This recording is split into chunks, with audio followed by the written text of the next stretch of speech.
Good morning. I'm David Ferriero, the Archivist of the United States. Thanks for joining us today in the McGowan Theater for our FOIA Advisory Committee meeting. Today's agenda poses a question that is critical to the effective administration of FOIA across the government today and will only become more important in the future as we transition towards a fully electronic record-keeping work environment. How do we ensure that agencies can handle the ever-increasing volume of digital material and put that information in the hands of the public? I'm pleased to welcome NARA's former Director of Litigation, Jason Barron, as his insights about the implications of the capstone approach of email management and effect on FOIA will help set the stage for the committee's discussions. A uniting theme among the advisory committee's three subcommittees, proactive disclosure, search, and efficiencies and resources, is that technology has a profound impact on the way the government operates, as well as the public's expectations for openness. I look forward to receiving recommendations from the subcommittees on ways we can improve the administration of FOIA and continue to advance open government. As Archivist of the United States, one of my priorities has been to show how a small agency like the National Archives can not only contribute but lead in fulfilling the vision of open government's three principles: transparency, participation, and collaboration. And since 2010, the National Archives has made and delivered close to 200 specific commitments in our agency's open government plans. The National Archives has responsibility for critical components of the U.S. Open Government National Action Plans, including leading work to modernize record-keeping across the federal government and help agencies transition to a modern electronic world. OGIS is an important player in this work. This committee is the result of OGIS's first U.S. National Action Plan commitment. OGIS continues to lead in this area and has submitted 3 proposals for inclusion in the 4th National Action Plan, including a joint proposal with the Office of Information Privacy at the Department of Justice to continue to modernize the administration of FOIA. The National Archives submitted another proposed commitment for inclusion in this plan that is closely aligned with our recently released draft strategic plan for 2018 to 2022. The particular commitment to end the transfer of non-electronic records to the National Archives to the extent possible by December 31st, 2022 is part of our bold agenda to drive agencies toward full electronic record keeping and to provide agencies with the policies and processes they need to support a transition to a fully electronic record keeping environment.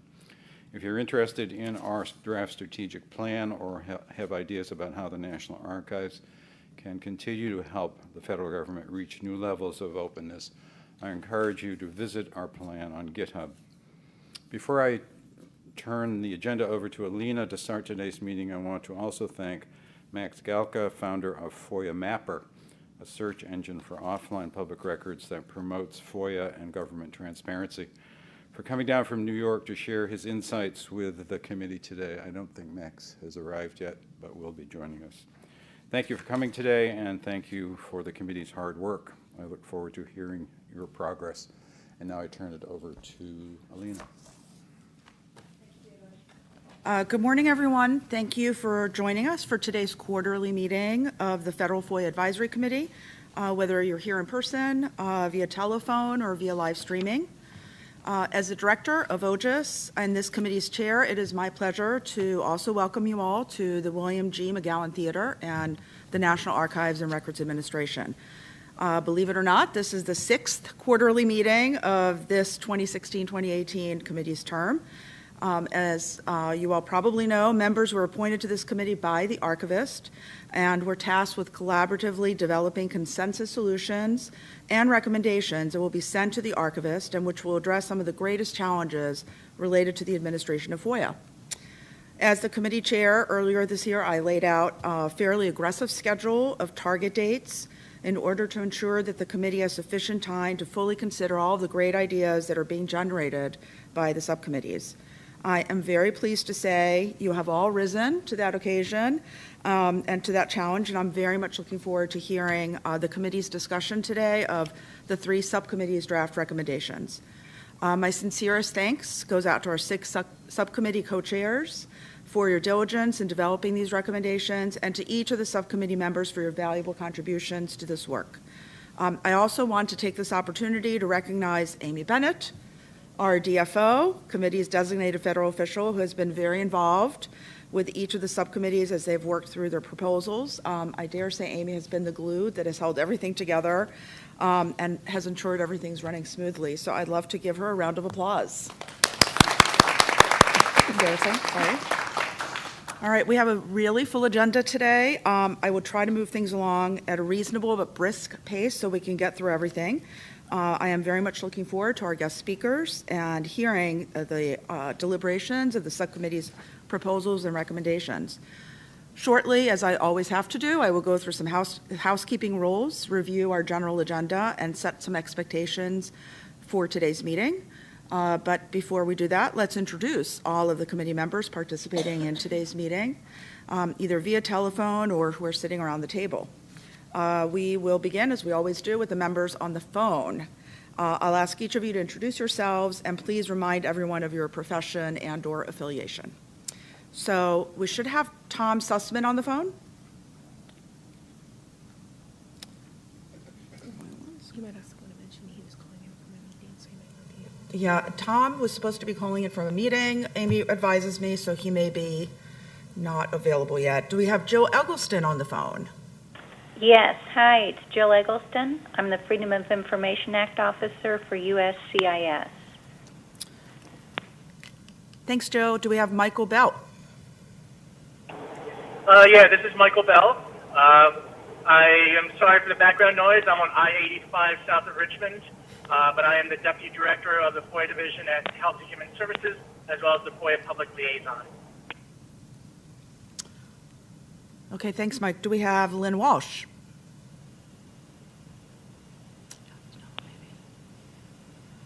No Lynn. Okay, Jim Hirschberg, were you able to join us by phone? Yes, James Hirschberg, Professor of History and International Affairs and former Director of the Cold War International History Project, George Washington University. Okay, thanks, Jim. Is there anyone else on the phone that has not yet introduced themselves? Okay. Let's hear from those of you around the room at this table, starting with the end of the table to my right. So Nate gets to go first. Nate Jones, National Security Archive. Logan Perel from the Department of Treasury. James Vavo, Cause of Action Institute.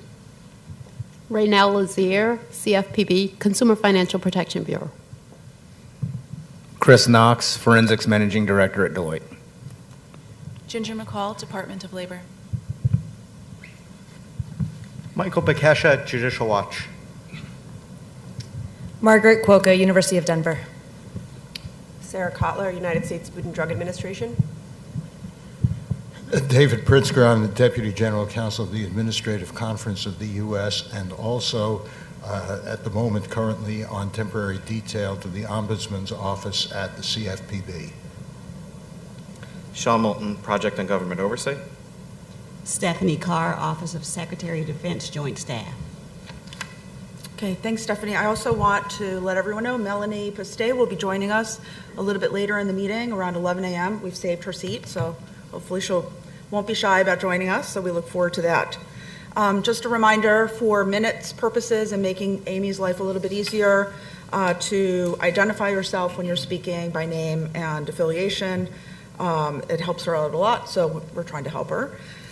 Please also keep in mind, and I have to remind myself this as well, there's a slight delay between the time members on the telephone speak and when the microphones in the room are turned back on, so we just need to wait a minute, which is very hard for me. I tend to be impatient. So administration, the committee provides a forum for public discussion of FOIA issues and an opportunity to provide feedback and ideas for improving the FOIA process. We encourage the public to share their written comments and suggestions with the committee, and to learn more about the subcommittee, about the subcommittee's work and the whole committee's work, and to submit public comments, please visit our newly updated website at www.archives.gov /OJUS. Is it now today behind me? Yes. You can also provide the committee with feedback by emailing FOIA/advisory/committee@nara.gov. At the end of today's meeting, we will have time for public comments, and we look forward to hearing from any non-committee members who have thoughts or comments to share. We are also monitoring live stream. Jill Hudson from OJUS staff has been kind enough to monitor, and she will read them out loud if they come in during the public comment period. To promote openness, transparency, and public engagement, we post committee updates and information to our website, our blog, and on Twitter. The URLs are today, in fact, behind me. And you can stay up to date on everything that's going on in OJUS and the FOIA Advisory Committee news activities by following us on Twitter. I'm really encouraging everyone to join us on Twitter because I want to get our membership up. So please join us if you haven't. Information about all the committee's members, including biographies, all the committee-related documents, and public comments are all available on our website. We are live streaming this meeting. We will make the video transcript and meeting materials available on our website as soon as they're available. It usually takes about 30 days, so please bear with us. We will take one 15-minute break halfway through the meeting at approximately 11:30 a.m. During the break, you may wish to purchase food and or drink at the Charters Cafe located on this level. No food or drinks back in the auditorium. I have to always remind everyone that. There are restrooms directly outside of the theater and another set downstairs near the cafe. Before we begin our very ambitious agenda today, I just want to spend a few seconds laying out what activities we can all expect between now and the end of the committee's term, which is fast approaching, April 2018. During today's meeting, the full committee will have the opportunity to deliberate on the draft proposals and recommendations developed by our three subcommittees: search, efficiencies and resources, and proactive disclosure. Our expectation is that after this meeting, the subcommittees will reconvene as necessary to incorporate feedback they each receive so that the full committee will be prepared to vote on these recommendations during our next session scheduled for January 16th, 2017. Note, by the way, that's going to be a Tuesday, not a Thursday. Once we have a complete set of approved recommendations, they will be incorporated into the committee's final report, which we will vote to approve during our final meeting scheduled for April 17th, 2018. With that, I am going to move on to approval of our July 20th, 2017 meeting minutes. I believe that everyone has had a chance to review a copy of the July 20th meeting minutes. All comments have been received and incorporated. I have certified the minutes. So I will entertain a motion to approve the minutes. Do we have a motion? So moved. This is Ginger. Thank you. Do we have a second? Second. Thank you. All in favor? Aye. Okay, aye on the phone, good. Anyone opposed? Okay, the minutes have been approved, and they will be available for public inspection on the committee's website. Next, I would like to invite the National Archives' former Director of Litigation, Jason Barron, to join us on the stage. And in the interest of time, as he is making his way up, I will give him an introduction and tell you a little bit about him. Mr. Barron serves as of counsel in the Information Governance and E-Discovery Group at Drinker, Biddle, and Reith in Washington, D.C., and as co-chair of the Information Governance Initiative, a vendor-neutral consortium and think tank. Between 2000 and 2013, he served as my predecessor, the first appointed Director of Litigation at the Archives, and before that, as a trial lawyer and senior counsel for a dozen years at the Department of Justice, where I also had the pleasure of working with Jason. In those capacities, Mr. Barron played a leading role in the government's adoption of electronic record-keeping practices and acted as lead counsel in landmark cases involving the preservation of White House emails. Mr. Barron taught the first e-discovery course for PhD master's candidates in the U.S. at the University of Maryland's College of Information Studies and has taught e-discovery at the American University's Washington College of Law. He co-founded both NIST Trek Legal Track and the DESI, which stands for Discovery of Electronically Stored Information, and International Workshop Series.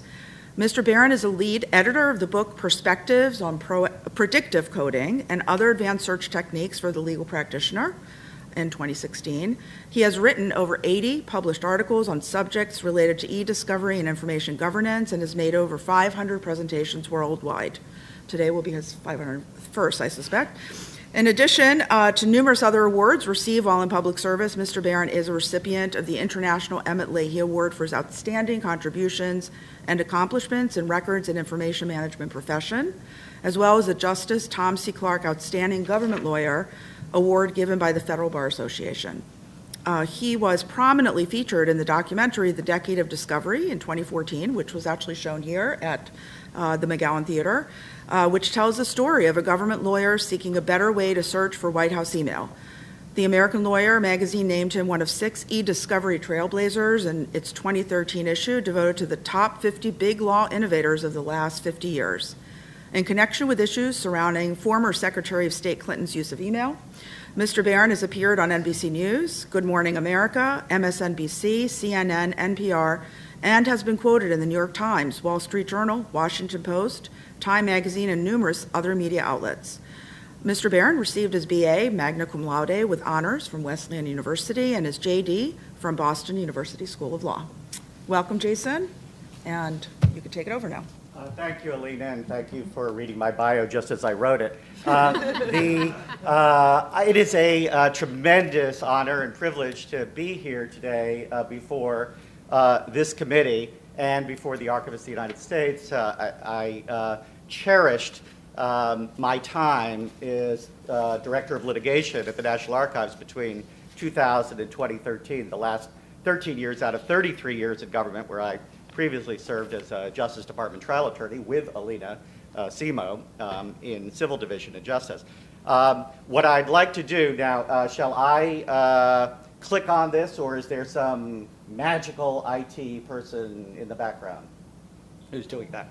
Okay, so while that's being fixed, let me say that the work of this committee is I consider the most important work in government.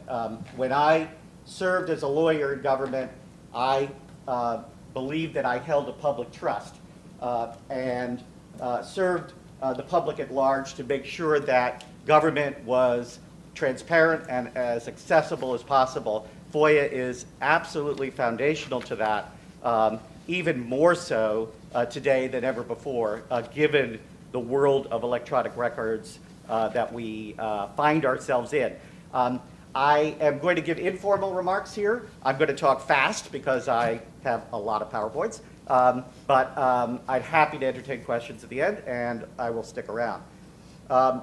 What I'd like to do is just make some preliminary observations about electronic record keeping in 2017. I'd like to talk about the Archivist's landmark 2012 directive. I'd like to talk about Capstone primarily.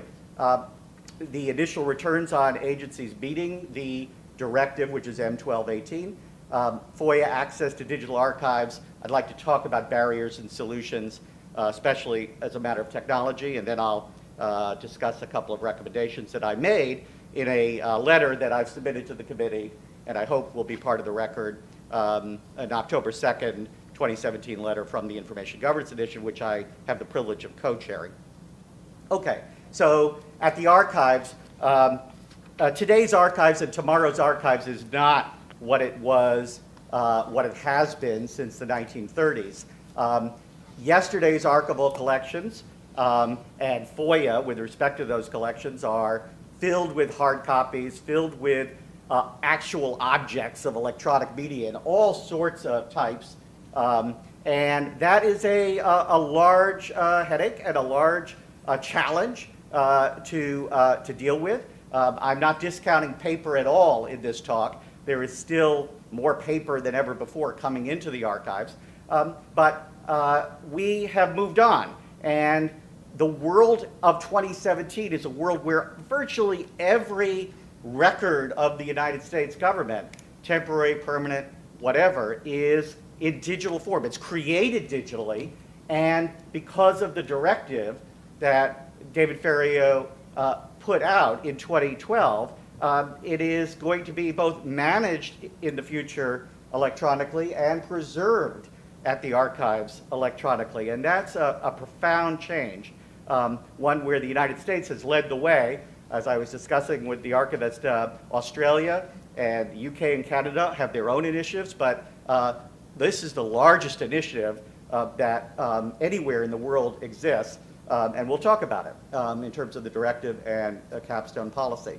The growth just in White House email records alone starts with Bill Clinton, 32 billion, George W. Bush, 200 billion, Barack Obama, 300 million emails came in to the legal custody of the National Archives in 2017. And so the archivist is responsible for 500 million email records, plus additional records on social media, and plus every other type of record that comes from the White House and from the rest of government. In fact, because of the directive and the December 31, 2019 deadline in it, there will be billions of emails and other forms of electronic records coming into this archives starting after 2019, accessioned under record schedules and in conformance with the agreements and the terms of those schedules. And so over the course of the decade after 2019, there will be an explosion.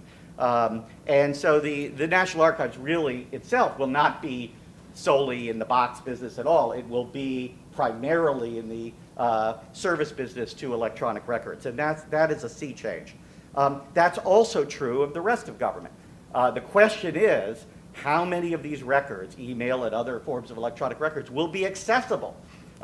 They're not all put up. There are no email record rooms in government as part of FOIA. Email is part of the iceberg that's buried underneath. And so while there's tremendous strides forward in terms of putting data sets and putting important records up on the web, email's not part of that category. And there are billions of federal records in emails and attachments particularly, and other forms of communications from users that we need to pay attention, and FOIA is responsible, is the means, is the mechanism for public citizen access. So the question that has animated me for the last 20 years or so has been, how do we search? How do we find records? How do we find needles in a haystack for all the reasons, FOIA, e-discovery, investigations, audits? How do we do that? And how will the historians of the future do that? And the civil society at large? Can we efficiently access them? And there are some serious obstacles in the way, but we can make progress.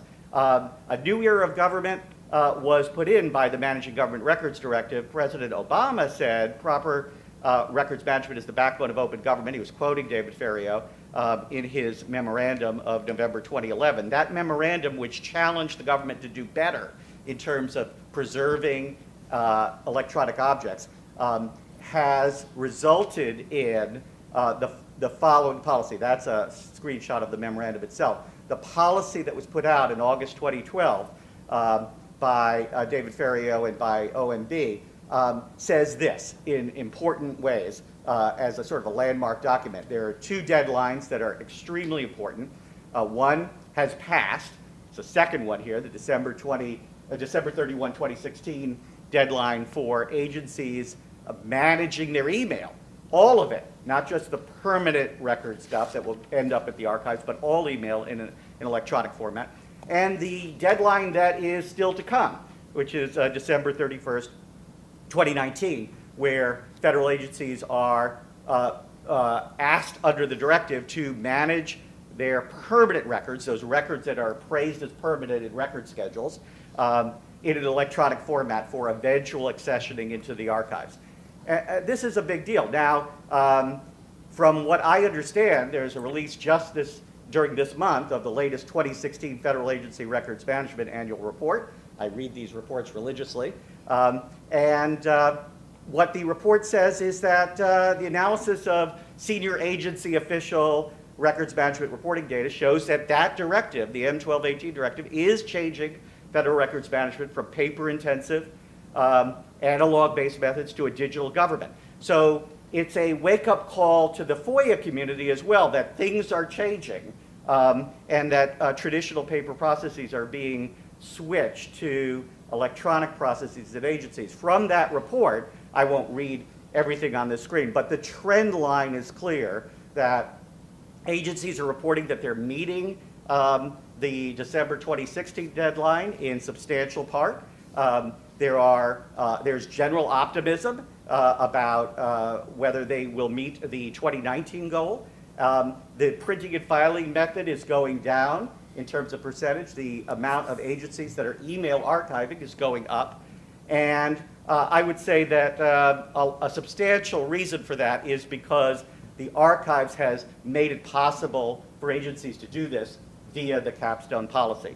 In the strategic draft plan that archivist David Ferriero has put out there for adoption, I believe it's still with OMB, what NARA is saying is that by fiscal year 2020, which is really just around the corner, NARA will have policies and processes in place that support agencies' transition to fully electronic record keeping. Now, when I read the words fully electronic record keeping, I automatically want to assume that agencies will be considering FOIA processes hand in hand with electronic record keeping. That's not necessarily the case, because my experience in government as an agency lawyer, as a Justice Department lawyer, as a NARA lawyer, is that FOIA processes are siloed in government. That there's a set of FOIA officers here, and there's a set of lawyers over here doing e-discovery and doing litigation, and there isn't routinely the opportunity for the two to get together and talk about the workflow processes for e-discovery and for FOIA. And I think there's something that the FOIA community can learn from what we as lawyers have learned. So, to go on, I believe that the present policies in government prior to Capstone in terms of saving email were largely failed. That's my words, not anyone else's. And the print-to-paper strategy doesn't work in terms of compliance. Very few people are fully compliant with NARA regulations that have been in effect on email since 1995. Backup tapes are not a record-keeping system, and so courts go to them to restore them in litigation, extraordinary circumstances, but that's not the way that one would want to store records. There's idiosyncratic electronic record-keeping of everyone. Everyone around the table here may have different ways of storing their email and other forms of electronic records that they create. And the DoD 515.2 standard is an honest, good faith attempt to put some rationality behind electronic record keeping under certified methods. The problem is that it's both underutilized and it has an issue, which is that it depends on users to drag and drop content the way that it's been deployed in government. And from everything that I've made aware of in my time in government and afterwards in private industry, all of us are too busy to comply religiously with record-keeping policies. Compliance is a huge problem, both in the private sector and elsewhere. So we need a different approach. And what we came up with a number of years ago is Capstone, which has been well executed by the National Archives in pushing it out to federal agencies. It essentially is a different approach to records management than ever before for email, which is that it's not that every email is categorized by record series and put in a particular folder. It's that entire sort of big buckets of email of senior officials are considered presumptively permanent records of the United States. And all other email at an agency that's under Capstone is considered to be temporary and subject to now a general record schedule 6.1 for a 7-year disposition if it's a substantive record. Now, there are exceptions and there's some bells and whistles here, but that's basically it. And so that you can think of the top of a pyramid, that every agency, there's a Capstone accounts of some senior officials, whatever the number is. There may be other key staff members that are below the SES level or below the deputy secretary level or general counsel level that may also create permanent records, and so they would be Capstone accounts. And then there's everybody else. The point of Capstone is in large part to preserve email and attachments for everyone. It's a full capture policy, but you're only preserving a little bit of it permanently. So the very top of the pyramid is permanent preservation of senior officials' email, everybody else just for 7 years. That means by volume, 98% of an agency's email is going to be disposed of in 7 years. It's not. No one should take away that Capstone is save everything for the government. But what it does do is it mitigates risk, because in the 7-year period under the General Record Schedule, there are either litigation happening or there are FOIA requests for contemporaneous documents, and the email is there at the agency to be accessed under FOIA for at least 7 years, and for the senior officials for more time than that. GRS 6.1, I won't get into. It's the General Record Schedule implementation. One key aspect of it, though, is that agencies have to submit who are the senior officials who are designated to have permanent records at each agency. And NARA looks at that and reviews it. And basically, there could be a Goldilocks principle here, is whether it's too few or too many in terms of the designations. But as far as I know, agencies have been rational so far in doing their designations. Having said that, I want to be clear, again, I want to emphasize this point that the percentage of Capstone accounts at NARA is very modest. It's 1.5%. There's something on the order of 50 to 100 accounts, and others in the audience can give you the exact number. But the fact is that Capstone is not all-encompassing for permanent preservation of everything at NARA or at any other agency. It's merely a way of saving the good stuff from senior officials that would make its way into FOIA requests that are of high visibility, and for permanent preservation of the nation's history of senior officials. And everything else is on email, is saved for 7 years and then disposed of. And so what do we have? We have, from my reading of SAO reports from earlier this year, I won't go through this list, but it's what we have is a grab bag of 100+ agencies adopting Capstone, either in full or making progress towards full adoption in fiscal year 2017 and beyond. And the numbers here, just to represent the number of Capstone accounts at a particular agency, you'll see that they're relatively modest compared with the thousands or tens of thousands of individuals that are at larger cabinet agencies. And there's another list here, and we can go through it. But the fact is that I'm very heartened that there was such a positive response to the Archivist Directive, which of course is out there, and it's a mandate that is sort of self-enforcing to some extent, except that the fact is that agencies need to report to NARA how they're doing, as they have, and ultimately are responsible to Congress and to their own inspectors general and others in terms of audits as how they're complying with government policy. NARA has a set of success criteria for Capstone, one of which is systems, and I'm only doing a partial slides of all of the success criteria here, but success looks like what I've highlighted in red is basically execution of disposition using Capstone-based or content-based record schedules, and the key word is automatic. The key word in all of this is that the government policy on email is changing to an automated way of capturing email rather than relying on people. And that's what Capstone is all about, by these sort of simple rules in effect about senior officials and others. Another part of the success criteria that is applicable to this committee is access. And so email records have to remain usable and retrievable through their life cycle. What success looks like is that email records are maintained in a system that preserves content, context, and structure, ensures they remain discoverable, retrievable, and usable. In other words, FOIA-able, in this context. And so there is a tremendous interest, I would think, on the part of this committee and the part of the FOIA community as to having Capstone be a successful vehicle for accessing a huge swath of government records that are presently more difficult to find given current record-keeping methods. Now, I have my, I'm not going to say alt success, I'll just say alternative success criteria. Did agencies really adopt Capstone or just implement forms of save everything policies? I think NARA should take a look at that. it's too easy to say we're saving everything and therefore we're Capstone compliant. What Capstone means is there's a records management on the front end of these email archives. We'll transfer guidance in 2019, compel agencies to provide public use versions of records without personally identifiable information. I'm going to get to that in just a moment. How do agencies cope with exponentially growing amounts of email records? Are they employing more robust search technologies? I'll get to that as well.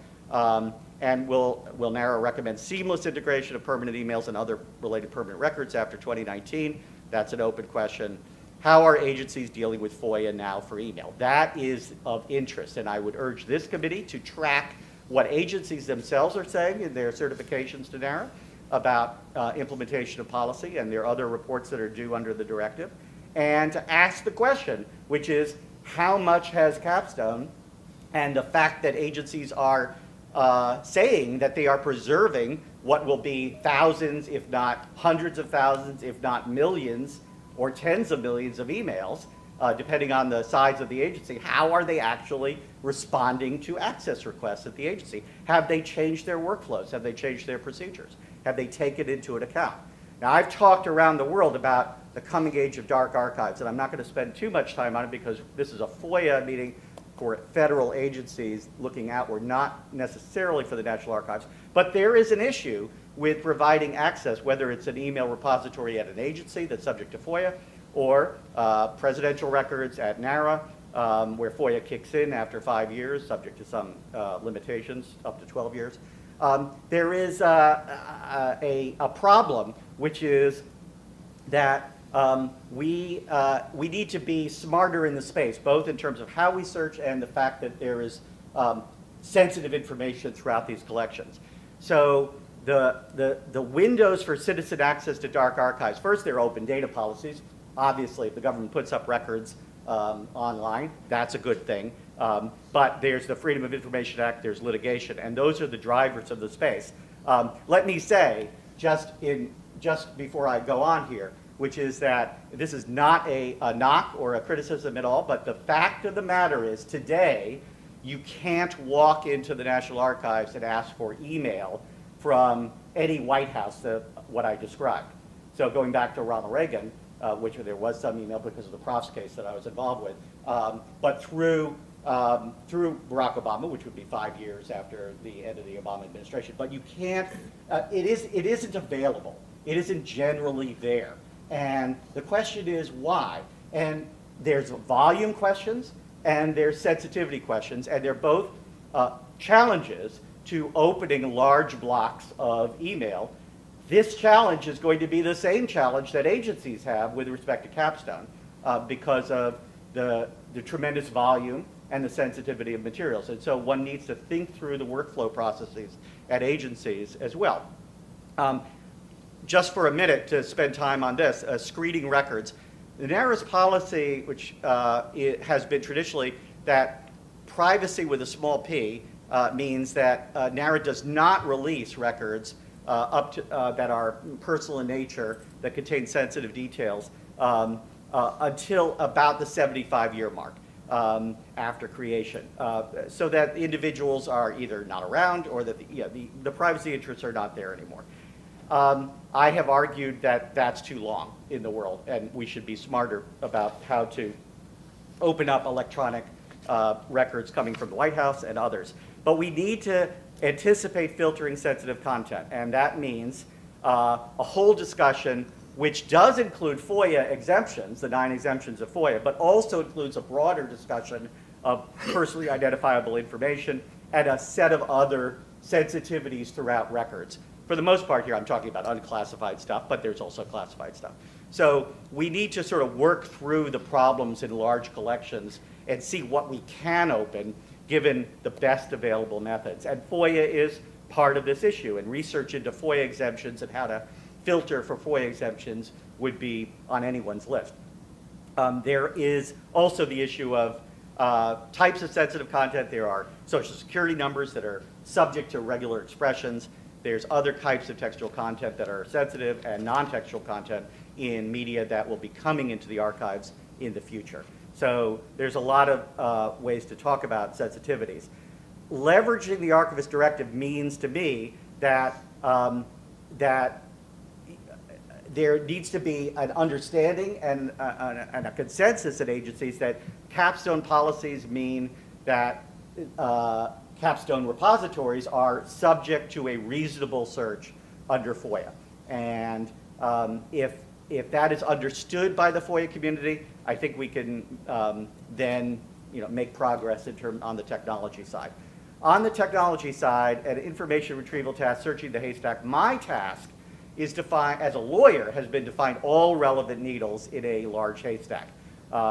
Because when I'm answering a discovery request, I need to find any and all documents related to a particular policy. And so I need to have really good recall. I need to get all of the documents that are relevant, that are in a collection, and I hopefully have efficiency in terms of precision. That is, I'm not retrieving false positives. When I was at National Archives, more than a decade ago, the tobacco litigation consumed us for a couple of years.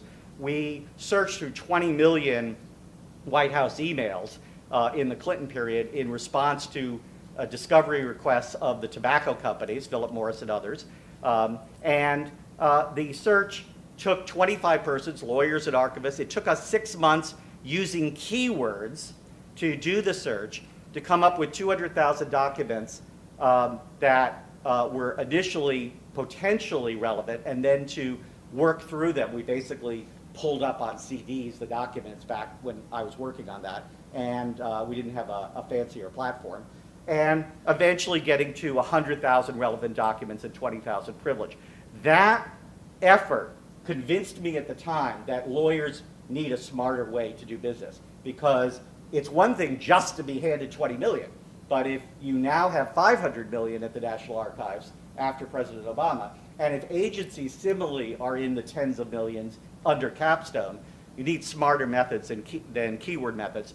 I think keywords is a perfectly fine way as a first approximation to things, but it isn't the best way that we know in the space. And what I urged when I was standing up in March here, and I urged in my letter, and I've urged to the archivists, which is that NARA pay attention, and that this committee pay attention to new methods in the space, which we lawyers talk about predictive coding or technology-assisted review. They go by a number of names, but they're essentially algorithms that separate out, that classify records into various categories. And so in litigation, you have relevant and non-relevant, and you basically train an algorithm to look at a set of documents, and based on that training set of documents, make predictions as to the rest of a collection as to whether it's relevant or not relevant.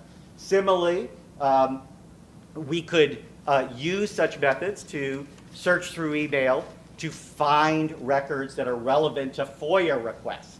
And that is what I think is key here. I'm here today to urge the members of this committee to spend some time looking at the e-discovery experience, because it's absolutely directly applicable to the FOIA access question for government, which is to use smarter methods when you have requests that involve large numbers of documents. That it's going to be inefficient for a FOIA staff, even working with lawyers and with others, to go through hits based on keywords of hundreds of thousands of documents, when you can be smarter in this space. My law firm can take 500,000 or 1 million emails, and over a weekend, using algorithms and using training sets, can basically provide transparency to a client on the story of whatever the client wants to know, whether it's employment discrimination or harassment or something about a merger and acquisition or whatever the task is.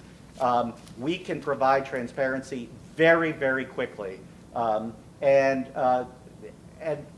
FOIA should act like that. It shouldn't be that an agency is spending a year on a keyword search with hundreds of thousands of documents.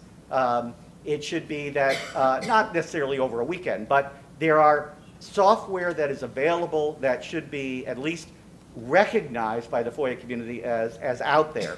And so that's what I am urging as part of this conversation. I'm going to go past a technical discussion of predictive coding. Don't have time. It basically is clustering documents that look like each other's. That's not the purpose here, to say to give a technical lecture. I'm just sort of as a heads up that this is important stuff. It has been blessed, the methods of technology-assisted review using alternatives to keyword searching. Been blessed by Judge Peck in 2012. He's a leading jurist in the Southern District of New York. He says lawyers don't have to worry about being guinea pigs anymore for judicial acceptance of computer-assisted review. His opinion has been followed by dozens of other opinions in the space. And so in the private sector, corporations, it would almost be, it's almost approaching the day of that you are not fulfilling your professional duties as a lawyer to not at least give the option to a large organization like a Fortune 10, 2,500 company to use these kind of advanced search methods to save money. Because you could save millions of dollars using fast, efficient algorithms rather than doing manual or keyword searching. And in the government, because obviously there's a bottom line in terms of taxpayer cost, I think there's a responsibility to know something about these methods as well, and to at least ask the questions of each agency how much faith they have in algorithms and analytics for FOIA purposes. Now, there's a whole other discussion beyond Capstone. When Capstone was introduced, I would say that there might have been some resistance in some quarters, that it's a disruptive policy in some respects. And because you're taking all of senior officials' email and putting it in a permanent category, when we all know that a substantial amount of whatever we all do is not permanently valuable for the archives. And so that's a very legitimate concern. The artificial intelligence that's coming, NARA has recognized in their white papers on Capstone, what is coming down the pike is going to make automated categorization of records easier, and we may find ourselves in an environment where we can be more granular again. We can have record series again based on the fact that the software recognizes different classes of records. But we're not there yet. We don't have good enough glasses yet to do that on the technology side. And so Capstone is a very good first approximation to preserving government records, and hopefully combined with advanced search techniques and filtering will provide for accessibility of those records. So that's the future. So I have some propositions and I have some recommendations. Ensuring a complete record of governmental activities. My first proposition is that we should use these capture and filter technologies. I'm an advocate for Capstone being more inclusive, that includes other forms of records of government, not just email and attachments, for a complete historical record and access. The second proposition is to use automated methods, such as the technology-assisted review, to help in meeting both categorization of record requirements, permanent and temporary, as well as achieving better access results in FOIA. And a third proposition is that we should be promoting search techniques as soon as possible, taking into account sensitive content. There are difficulties in this space in terms of software recognizing all those forms of sensitive content. I am well aware of it, including the FOIA 9 exemptions. But we need to have this conversation going forward. I've talked about signal to noise, that analyzing Capstone's success in capturing truly permanent stuff. I think that would be worth putting on a research agenda. Appraising archival strategies for filtering sensitive content. I've talked about evaluating how well total capture has increased the right of citizen access to these records. I would like to see over the next 5 years after implementation of Capstone in the 2016 deadline, how well agencies are doing. Have their FOIA requests, their response times in terms of large requests, have they gone down? Have they been able to be more open and transparent to the public, given these repositories that exist? We should be capturing those metrics. Finally, my recommendations to this committee that were part of my letter, and I'll repeat here, I think FOIA staff and agencies need to understand what is a profound impact of the adoption of Capstone and the directive itself. We're at a kind of an inflection point for NARA. After 2019, NARA is going to be taking in digital content, and agencies will need to be putting their permanent records into electronic form that is accessible for NARA. So we are looking into the future, and the future is very, very close. And I think FOIA staff need to understand that. In my talks to ASAP and to other crowds, I think there is some awareness, of Capstone, and there's certainly a desire on the part of FOIA staff to be part of a process where they understand what agencies are doing. But this committee, I think, is properly charged with an educational mission as well. So FOIA staff need to understand the impact. FOIA staff should be urged to work with others at agencies, general counsels, records managers, IT staff, in understanding what kind of software exists at the agency, what have they done, what has the agency done in the cloud, and how searches are actually performed in litigation, and to see whether aspirationally FOIA staff can meet that kind of same time periods and same sophistication that some agencies at least have in the litigation area in dealing with their search requirements and the requirements in litigation. And NARA and the scientific community should be looking at R&D in these areas of automated categorization of advanced search and filtering, so as that we don't get to a situation where you can't, you walk into the National Archives of 2050 and nothing is available because it's all digital and it's all inaccessible because some of it is sensitive content. And that shouldn't be the future. We should have a future where we are open, and I mean, ideally, from our own homes, from our own offices, we have a portal looking into the archive space and seeing a vast amount of records. I think that will happen due to the efforts of David Ferriero and others, but with respect to email and with respect to some types of government records, there's a long way to go. And so there's a presumption that it's not going to all be online. So that's the future. In 1 minute left, I'll say people like me, well, I walked away after 33 years in government, and there's a sunsetting here of older people in the workforce. It means that there is an opportunity here for the millennials among us, who are FOIA officers and records managers and archivists, to take up this call to arms, to use more sophisticated strategies, not think that their only mission in life is to box up records and put them in a cave somewhere. And NARA is leading the way there because of the strategic plan in terms of what's the future of federal record centers. So it really is a call to arms, and I think we need to work together as lawyers, as FOIA access professionals, records managers, IT,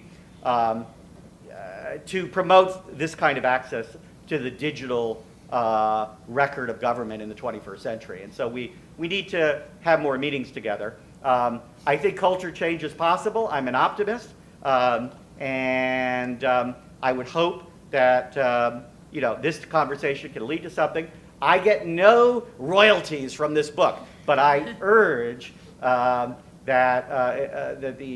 urge at least some of you to take a look at it. There's 600 pages of content about predictive coding. There are many pieces that are at a entry level, and then there are some advanced pieces, and there's some information governance articles as well, and it's available out there online. I want to thank the committee for allowing me this opportunity to present these thoughts, and I'm happy to answer questions. Thanks very much.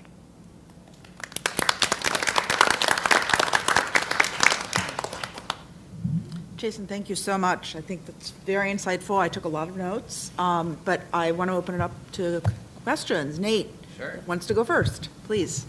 Thanks a lot. I and others have been doing a lot of work on FOIA searches with the FOIA Search Subcommittee, and hearing what you said gives us a lot to think about, but also solidifies nicely with what we've found out by digging things. So for one example, of all the 100 or some agencies, some search emails pretty well in response to FOIAs. Some say we don't search emails in response to FOIAs. So it shows some people are doing good and some people have ways to go.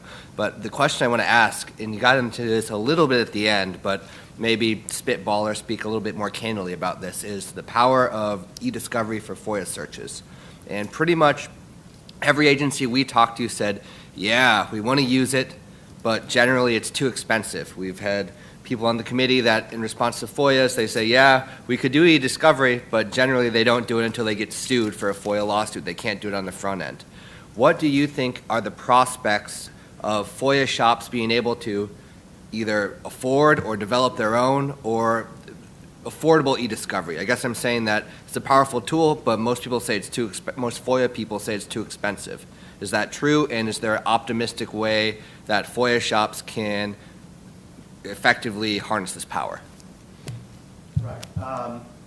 There certainly is a need for that conversation with agencies. If the agencies, I would like to think that a mature approach to e-discovery at an agency is to realize sort of structurally that they're going to get sued in litigation a lot, and that they would have software, they would have the licensing in place year to year that allows searches to be had. It's not a one-off thing where I get a lawsuit and then we have to go out and buy software. The procurement process under the FAR is difficult to get through if that were the case. But so many agencies who know that they're targets in litigation on very, very interesting matters that they're involved with and controversial are building platforms and having licenses to use particular vendor software.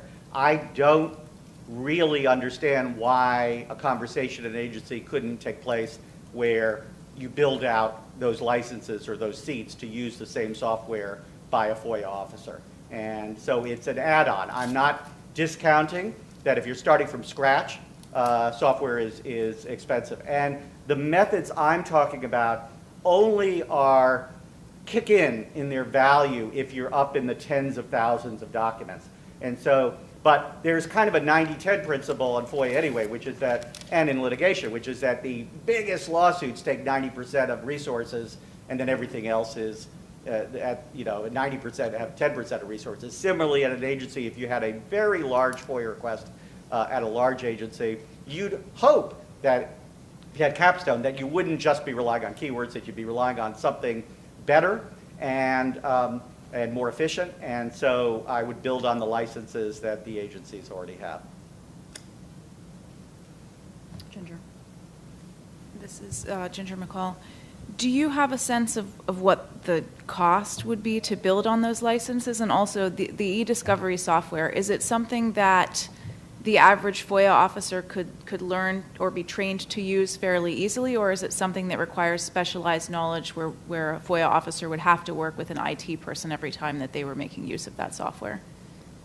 I think it would be enormously valuable for a FOIA officer and for lawyers to understand how to use the software, not just rely on IT. You need to have hands-on. In fact, there's a professional obligation on our part to know what's going on under the hood to some extent, and to actually have hands-on in the process. I don't think it's very difficult. There are vendors everywhere. If you have a vendor fair that here at NARAN, I know that you're participating in one in GSA on record keeping, but if there's a vendor fair for FOIA and for e-discovery and you're inviting the private sector in to have that conversation, you'll learn quickly that anybody can be trained in a day or two or three on a basic level, and then you have more advanced training. Secondly, that conversation is worth having about costs, and I'd rather talk offline about specific dollar amounts or whatever. But I think this committee could ask for in an RFI or in some format to ask the community what actually the cost would be for implementation of using these advanced methods. And my understanding is that it's not going to break the bank, but again, it would be a decision for each agency to make, and some are the scale and size and volume of what they have in Capstone will make it worth it if you're looking at FTEs spent on actually processing FOIA requests.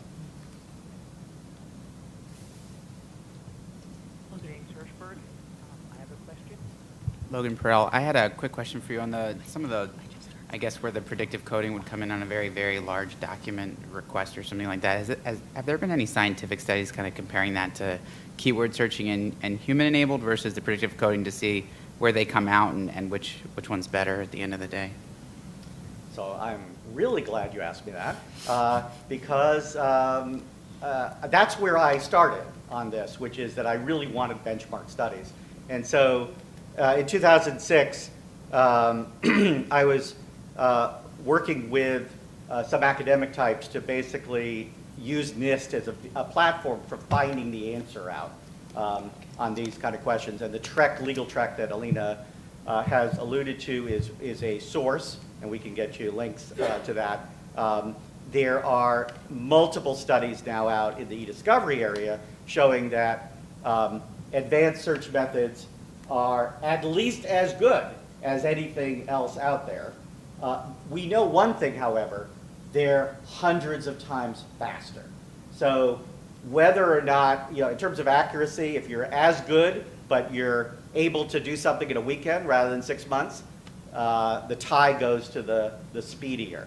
I think Judge Peck and others have read studies from the TREC legal track and from other noted experts that have carried on the work as saying that technology-assisted review is more accurate and more efficient. And so you can look at the studies themselves. I think we know where the world is going, and we're not going to be taking a step backwards using these methods.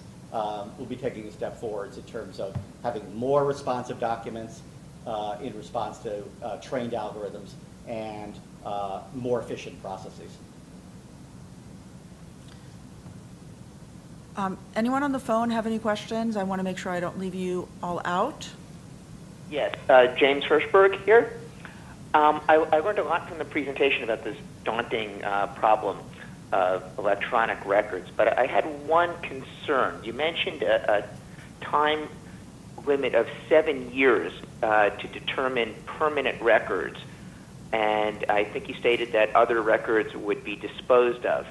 My concern is that for agencies that deal with a great deal of classified information that is relevant to history and historians, like the CIA, like the State Department, much of the most important material is not declassified for 20 to 30 to 40 years or even longer. And so you can't really make a determination about what's going to be historically important in terms of lower level records. So is there any way to preserve a much larger amount of materials for a longer period, at least for agencies that deal heavily with classified information? Because otherwise important material could be disposed of in 7 years, and then it's only realized that it was historically important much later. Right. Well, the concern is extremely valid. The capstone policy is an email policy. It's not a policy for all government records. And so any of the records in an intelligence agency that are classified that are outside the email channel are under existing record schedules, and they will be preserved for the time periods that NARA has appraised in those schedules, some of which are many decades or as permanent records. So we're talking about email when we talk about capstone. With respect to email, the issue generally for the government, and I'll put aside an asterisk for the intelligence communities, but the issue generally for the government is that are we getting those email records preserved under policies that say print out and put in a file somewhere? If you were satisfied that all such email records that are appropriate for preservation were put in files, then there is a legitimate question here. But I think what the capstone policy does is it presumes that senior officials' emails are permanent at the intelligence agencies, and they will be preserved, and that other individuals' emails will be under either a general record schedule or a schedule submitted by the agency. And so there's a conversation to be had with NARA as to whether the development out of agency schedules covering non-capstone accounts on email are worthy of further preservation beyond the presumptive 7 years in the general record schedule. But the bottom line here is that capstone is going to produce for the FOIA community thousands, tens of thousands, hundreds of thousands, millions, tens of millions more emails and their attachments preserved than I believe any agency would have preserved before under prior policies. And so it's a net win for historians out there in terms of capturing a huge swath of what the government is doing in terms of its communications amongst itself. Yeah, I would just add that as the Iran-Contra affair showed, often at the operational level, email records are not preserved on paper, and not only the intelligence agencies, but the State Department and the White House National Security Council staff are examples where not only the most senior officials' records, but operational level records could be of important historical value. So I don't know the technical and financial questions involved in longer preservation, but I would just urge that some consideration be given to something well beyond 7 years for agencies where historical value might not really be so easily determinable in only 7 years. I am sure the people at NARA who are in the room are listening, and that conversation is worth having. Thank you. Sean, looks like you have a question. Yes, Sean Moulton. I was just wondering if there's a process by which, when capstone accounts are identified, if there's a process by which the public or outside groups get to review this and see whether or not they think there are accounts that should be added to that are missing from that list, or any process to nominate that back to the agencies.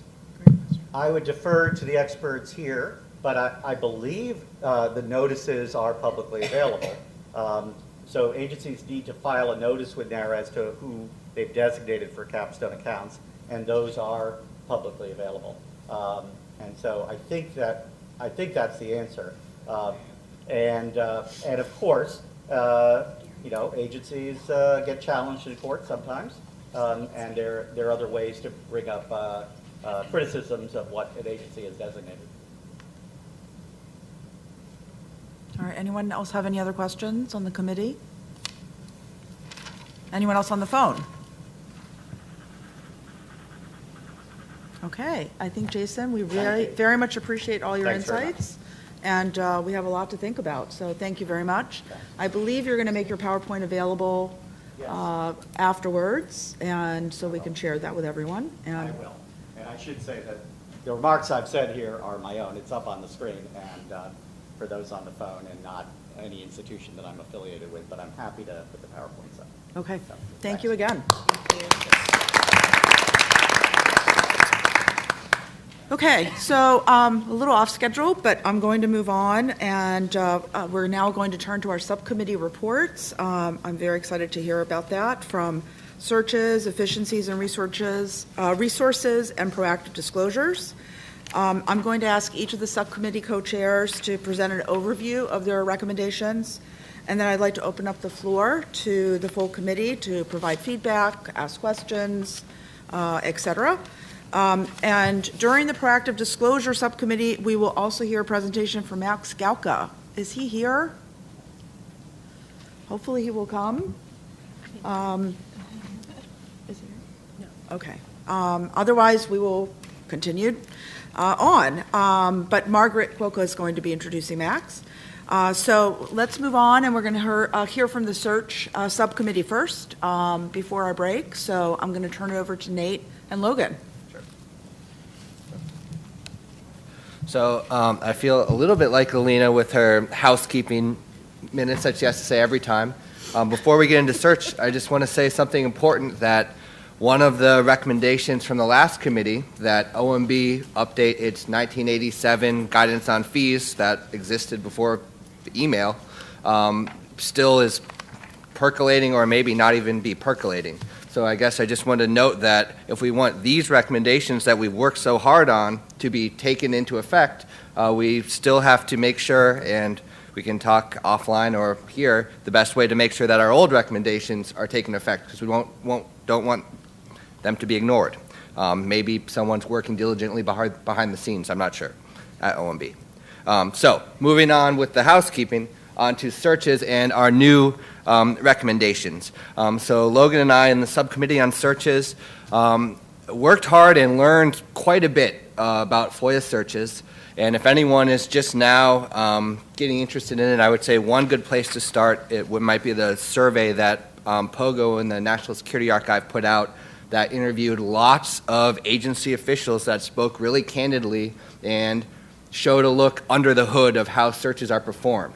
And that's one general point before I get into the recommendations, is we learned that there's a whole lot of information about FOIA searches that is not publicly available. And even for us that understand FOIA pretty well, and even with people speaking candidly to a non-government organization, there's not very much reporting on how agencies conduct searches, and without this information, it's hard to find best practices and see what's working and what's not working. So, with that point, moves into the first point that I want to make. And I will try not to just read from the paper, but this one is pretty important, and it's a concrete step. We recommend that the Archivist of the United States request that the Department of Justice, OIP, collect detailed information as part of each agency's Chief FOIA Officer report regarding the specific methods and technologies that agencies are using to search their electronic records, email, in response to FOIA requests. And I think the point of that is to have in paper actual data from all agencies so that, as I said, we can see what's working and what's not working. I'll let Logan go on to the next point, and we'll let people from the subcommittee speak and then briefly discuss after. So I think just want to reiterate Nate's point there that just we couldn't find data, and we thought a great place would be in the FOIA reports that OIP collects every year, and that way future subcommittees and committees and the public could go through and look and kind of see the disparities, and then maybe we could find the best practices from there. But if we don't have the data, it was very hard for us to make a recommendation, which is why we said, well, maybe we should just collect the data first and then see where we are. So do you want to open that up for discussion first, or should we just continue through to the next recommendation? Melanie Pastay from DOJ. Did you all look at all the data we have collected on through the question on technology with the Chief FOIA Officer reports? Almost from the beginning, we've been asking agencies to describe the types of technology they have, whether there's impediments to getting technology, if they're happy with the technology. The agencies have been reporting that every year. So I'm trying to get a sense of like, what is it that's different? What is it about, what was lacking from that you feel like you need? Specifically on searches, and please circle back and show us, but we looked pretty thoroughly and we can't tell how, so there's nothing saying, Agency X, how do you conduct a FOIA search? And there, we found nothing saying, well, we found it kind of whispered to us back channel saying, well, we go to the subject matter experts that's across the country, and sometimes they put it at the bottom of the desk and it's lost for 2 years, and then it comes back to us and our stats look good. And I've heard they've said to POGO that we call them and they don't answer, and we have no way to make people give us the documents that they have. Or we found no information on the positive side saying we have a really snazzy program X that I just type in search for XYZ and it gives us 200 hits, and then we get it out the door and it's great. More agencies should use it. That's what Logan and I have not found that we're looking for. Yeah, I think the most detailed information we officially received was kind of from the OIP presentation we got on how that works. So I think we were looking at that level of detail. We looked at the reports, we looked at the NARA records management self-assessments, and I think just the level of detail of what the technology is and how it's being implemented is what we were trying to drive at. So we can move to the next recommendation. So the next one is something that Jill, who couldn't join us but is on the phone today, kind of brought to our attention. We wanted to kind of emphasize cross agencies, which was that DOJ came up with performance evaluation standards for federal employees involved in processing FOIA requests, whether you be someone who's doing FOIA searches and providing that to your FOIA officer, or FOIA employees processing the records. And really the heart of this recommendation is to see if we can get across all federal agencies, federal employees who have FOIA responsibilities in any way, shape, or form to be rated annually and held accountable based on their compliance with FOIA. So that was where we were going with the second recommendation. Try to make that standardized and cross-agency. Logan, you'll be coming over to OGIS on detail to help us with that, right? Just want to make sure. And I'll go through the next one. The next one, I think we're looking for more full committee feedback on this, kind of spitballed it out. But the kind of point behind the third recommendation was we're not seeing a lot of FOIA offices deeply integrated with technology offices. And so maybe this is something that needs to be done on an agency-by-agency basis, but we thought at a very high-level cross-agency, we have the great Chief FOIA Officer Council, but we also have the Federal CIO Council, and they're not integrated, they don't talk together, so maybe we thought if they formed a joint subcommittee, they could look at cross-agency technology and FOIA issues and kind of keep going on the committee's work, because they can really make recommendations and implement things where the committee, has a gap, basically. So that was the third recommendation. So, and I'll note that thanks to Amy, I think Alina was right to call her our glue. Was that the quote?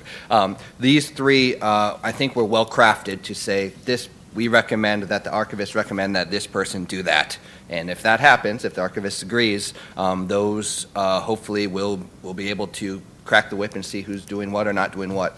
The next recommendations, we know, are more just general best practices, and if there's a way that we can get a hook to get someone on the hook to force them, great. But as of now, we felt that it was important at least to share what we found, and so that if there's an agency, folks at agencies aspiring to improve their search practices, they can look to there and at least point to these.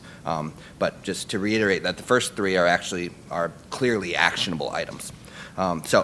Increase the ability of FOIA offices to procure technology to aid federal agencies to more efficiently conduct record searches to the greatest extent possible.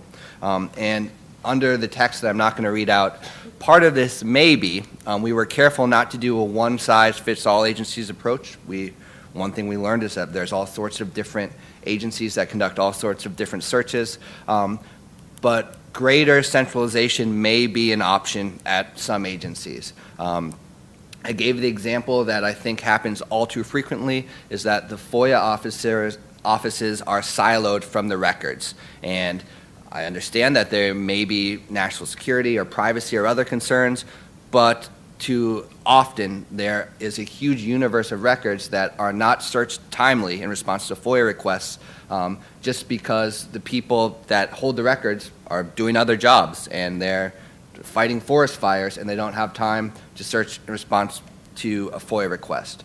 It is possible and may be possible, and we would like to increase to the greatest extent possible that the person whose sole responsibility is FOIA to be able to search more records so that this delay lag does not occur. I think we've spoken before, and I'll just highlight one more time, that the reason this is important is because probably, in my opinion, the biggest cause of FOIA delays is FOIA searches. And it's often because not always, often because the subject matter experts do not search in a timely manner. FOIA people that have OGIS and OIP breathing down their neck, if they could search quicker, they would, and we want to make it so they can.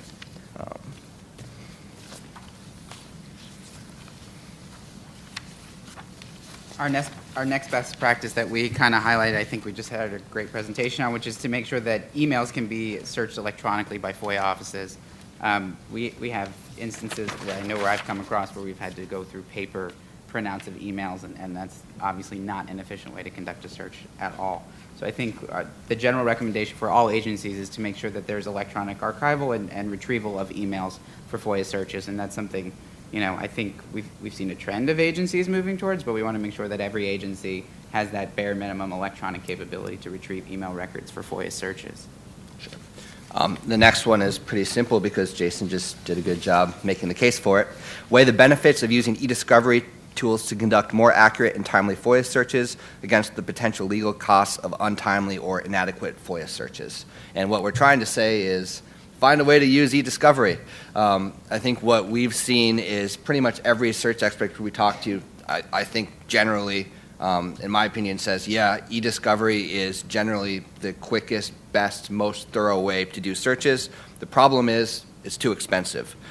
So if we go into the text, it's hopefully in the future, agencies or a nonprofit or something can develop a way that, or maybe it is affordable, we can talk, but find a way that agencies, FOIA shops, not just litigation shops after they get sued, can harness these powerful tools, which in our experience have great potential but are not being harnessed enough by FOIA shops. kind of the last best practice that we wanted to recommend and highlight was, first, I think you have to have FOIA personnel office trained on what the agency records are, where they are, how they're located, and then those folks need to be able to communicate with requesters to explain that so we can have better crafted search requests that people can actually respond to. I think one of the big hurdles where we've seen it take a very long time for searches to be conducted is when these broad, winding requests and the person really wanted something narrow, but they didn't understand that the agency kept these types of records in this system in this way. And I think the more transparent that agencies can be in getting that out there and explaining that message, the better requests will be, the faster the entire process will work. So we were really hoping to make a recommendation to kind of front end that process on how agency records are maintained and how they work. And that may include, in some agencies, getting the FOIA personnel who are siloed and off to the side up to speed, or just getting that information on a website so that the requesters can understand and that there can be that back and forth. I think that was our last practice, best practice. And then if anyone from the subcommittee wants to bring up points that Logan and I missed. Jill, anything you want to add? Great job covering all the recommendations. All right, I want to open it up to the full committee. Questions, comments? Sean. Hi, this is Sean. So I was wondering, I think these are really good recommendations. One of the things that struck me is your first recommendation to have OIP collecting more information. I was wondering if the 4 best practices are a good set of topics that you want that specificity. I mean, there is the technology question right now, but it's open-ended, and then you lay out these best practices. Maybe that could serve as a structure for the types of questions or guidance that they give to chief FOIA officers in the future, that these are the areas we want reported on each year. Was that a thinking, or? I think that's a good point. I also want to be clear that we understand that reports to OIP can be a burden, and we don't want to overwhelm people with doing reporting when they can be closing out requests. But we do think that it's really important information, and Logan can, I think, back me up that this report is the best vehicle to discover what is the chief cause of FOIA delays with better reporting, and I think that's a good idea to loop that in. I do want to be a little bit careful of not requiring too much information. I mean, yeah, I think at least 3 of them could easily be the questions that we craft and work with Melanie to kind of get in the OIP report so that the data is there on those. And then we could follow up subsequently to see, once the data is collected, who's doing the best practices and who isn't. It's Chris Knox. Addressing the cost issue, frequently FOIA is a precursor to litigation, and where we're finding the fact that FOIA is run completely separate from OGC and the litigators. You go through the agency goes through this entire FOIA process, cleanses the information, sends it out. They go through the exact discovery process during the FOIA retrieval and production. And then when it comes time for litigation, OGC goes and does the exact same thing. And they do it in separate tools. They do it in their e-discovery tools. In terms of cost, yes, it's actually an added cost for FOIA, but if the FOIA officers could align better with OGC and actually convince OGC that this is a precursor to litigation, that it ultimately will go into the same system and therefore will save costs down the line, significant costs in any litigation that began as a FOIA. So that's just talking points to start trying to generate those conversations. I think that's a great point. One thing another sub-point that I would just add, why isn't this happening? I think part of the reason it's not happening is because I don't want to give the impression, I think far less than 1% of all FOIA requests ever become litigation. So there's some thinking of agencies saying, oh, I don't think this person's going to sue, so we're not going to use e-discovery for them, which is not proper in my mind. But that's far less. It's far less than 1% across all FOIA requests. But for certain agencies, it's a higher percentage. It's not 98%, but it's a higher percentage. And those agencies probably have an easier conversation to have. Yeah, I think from the data that we have been collecting in the Chief FOIA Officer reports on, you all know we're big fans of e-discovery tools. And remember the days when there was no such thing. But the bigger agencies that do then tend to actually have a higher percentage of lawsuits do use e-discovery tools. DHS, DOD, DOJ, they do have the tools. And I just want to, they don't normally, it's not that it's a twofold process. Oftentimes why the tools are getting used in the context of litigation is because the lawsuit was filed before the records were processed. And so for the first time they're being processed, and now that they're in litigation, the e-discovery tools can be used. So it's not that they're doing double.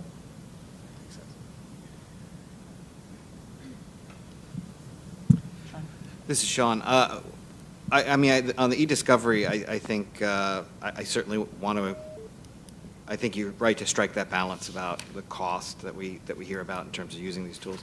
But I was wondering if we might sort of push the language a little bit. The way the benefits feels to me like a little bit of a consider this is our recommendation. I'd rather see it be more of a maximize the use within cost constraints. I mean, acknowledge that there are cost constraints that every agency is going to face, but that they should figure out a way to maximize this useful tool and still have both in there, but maybe a little stronger. I think that's a good idea, and we'll take it back to the subcommittee would be the right way to do it.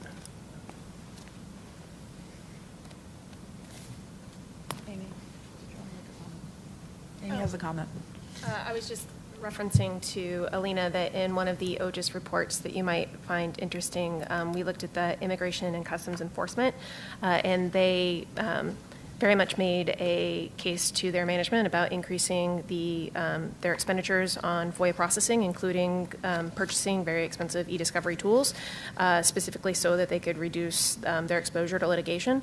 And we saw that as their spending on FOIA went up, their spending on litigation did significantly decrease and in fact outpaced. So they ended up saving money by spending more on e-discovery tools.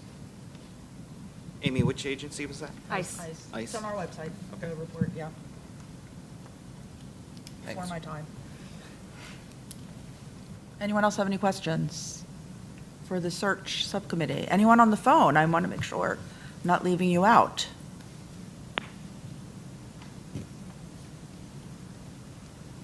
Oh, David. This is David Pritzker. I have one question. The first couple of recommendations here are addressed to the archivist and what's supposed to happen.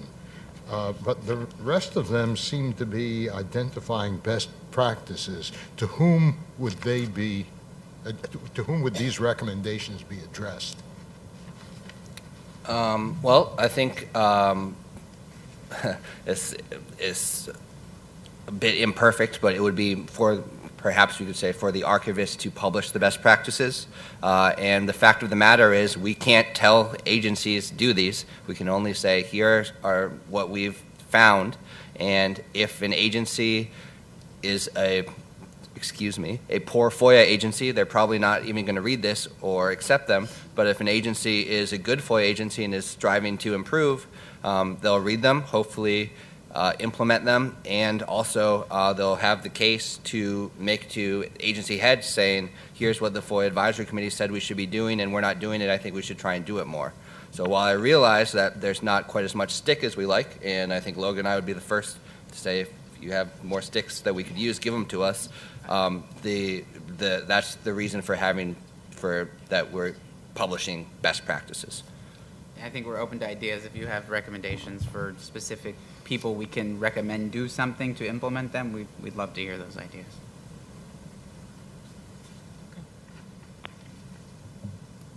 All right, anyone else? Are we ready for a break? Okay, let's take a break. Thank you very much for that report. And if anyone has any other questions, they can ask you when we resume, right? Yep. Okay. So 15-minute break.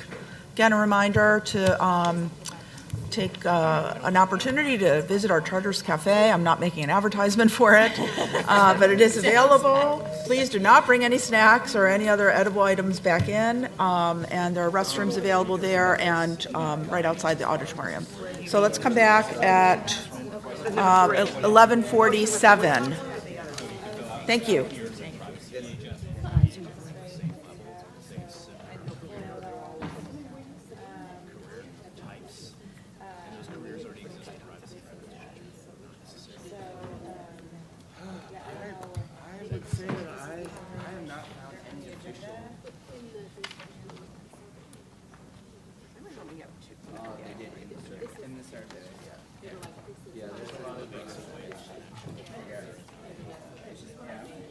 I don't know. I mean, I think we'll have to see what the time is.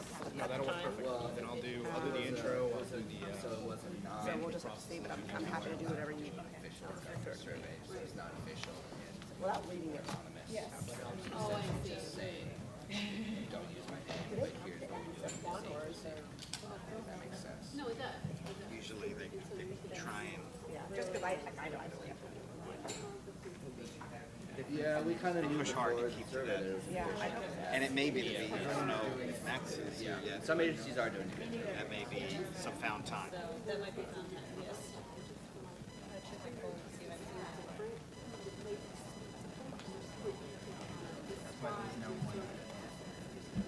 Look at every request.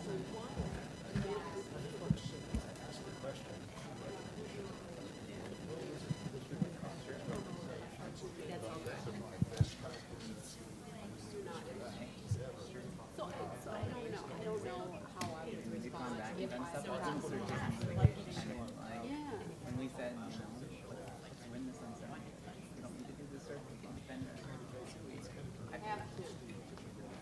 Search the whole agency through it. We don't need to.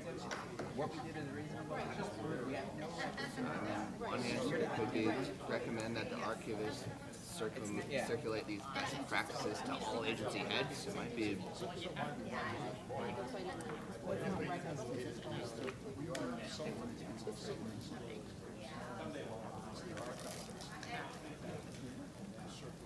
Yeah. No, so even something as simple as saying recommend that the archivist promulgate these best practices or something like that. For the reorganization. Right. Right. Yep. How? Okay. I'm like, how would the FOIA office? There's no experience, no search. Right, It's the right. most random combination. And it's like, No, and I think that's certainly take a point. We'll get that in the next edition, I think, if the subcommittee agrees. if your agency has one system, you know, for the FBI, and you can just put in a name and get everything back, that's great. But it doesn't work that way in most of the places that it's just. Hello, Caribbean. Hey, how are you?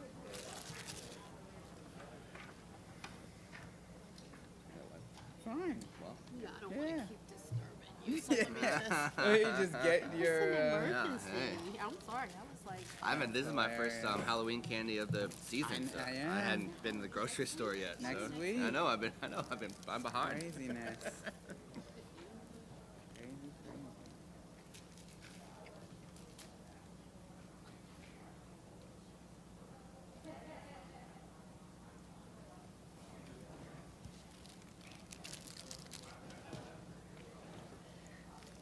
I got a little stash in there hiding my wrappers. Yeah, no, that's nice. You don't have to reach out for it.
Plus, I promised Michael that I would. Yeah, and I showed up. I think.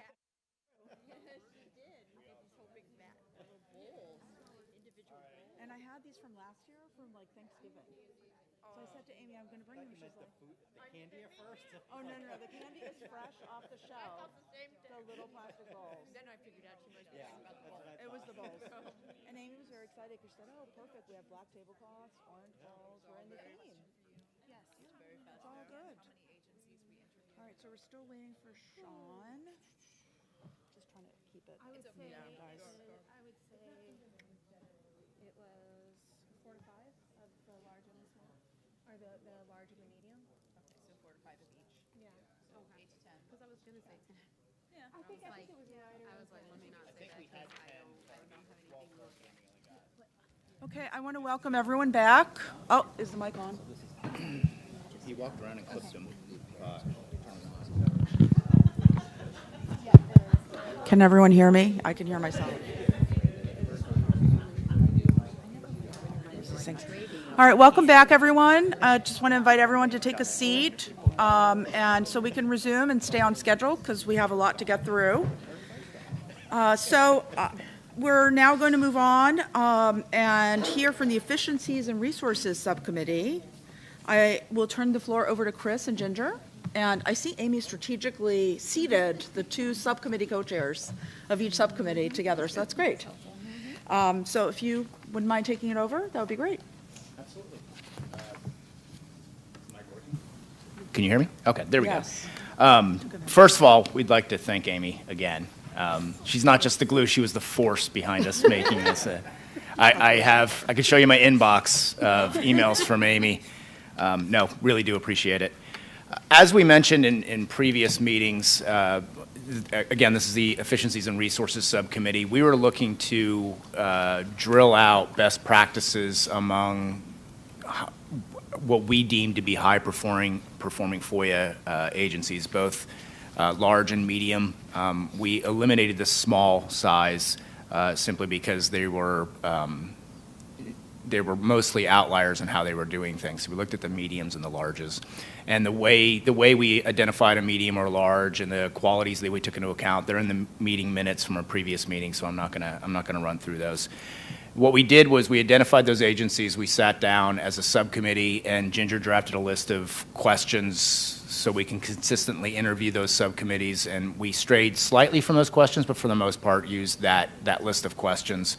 And then we held interviews with the individual committees. Everybody on the subcommittee had at least one interview with an agency, and we don't have the exact number on hand. I meant to look it up before we came in here, but we did somewhere between 8 to 10 interviews, about 50% large, 50% medium. So we had a sample set, and then we took the results of those interviews, put them all into one set of notes, and then drilled out themes and looked for common solutions that were working for multiple people, and we put those into 3 different buckets: management and process, talent and staff, and then technology. And then we put those observations, what you have in your draft is the observations from the combined set of interviews, and then the recommendations and the benefits from those recommendations.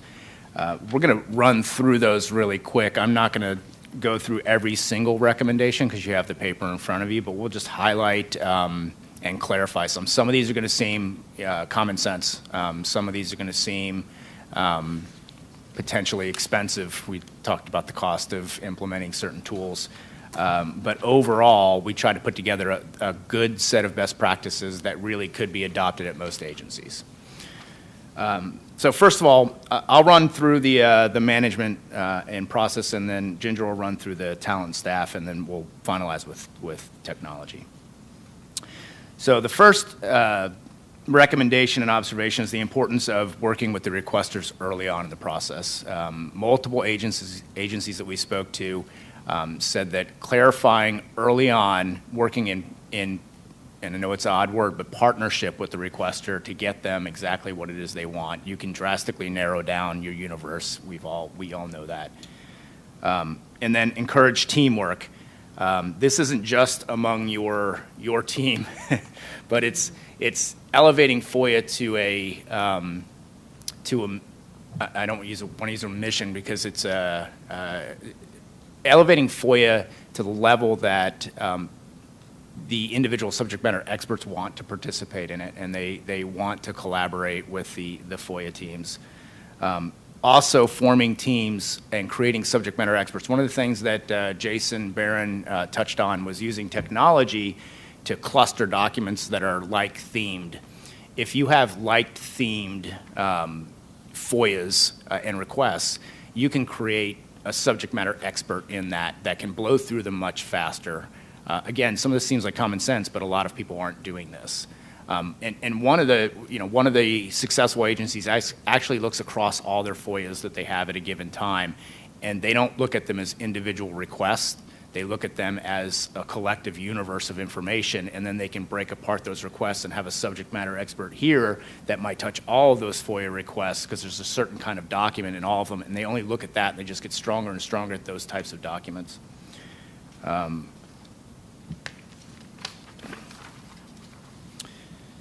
Accountability, that's been touched on a couple of times.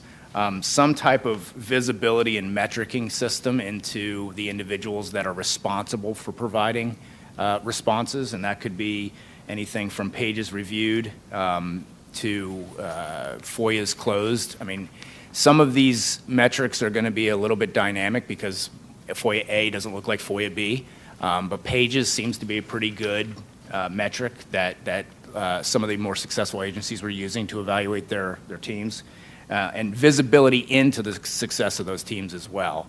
Some, when we talk about technology in a little bit, but some ability to track at the individual level how those individuals are doing, so you can elevate everybody to higher performing teams because you can hold people accountable. Expanded use of tracks, actually consider creating a, I'm sorry, hang on one second, I can't read my own note.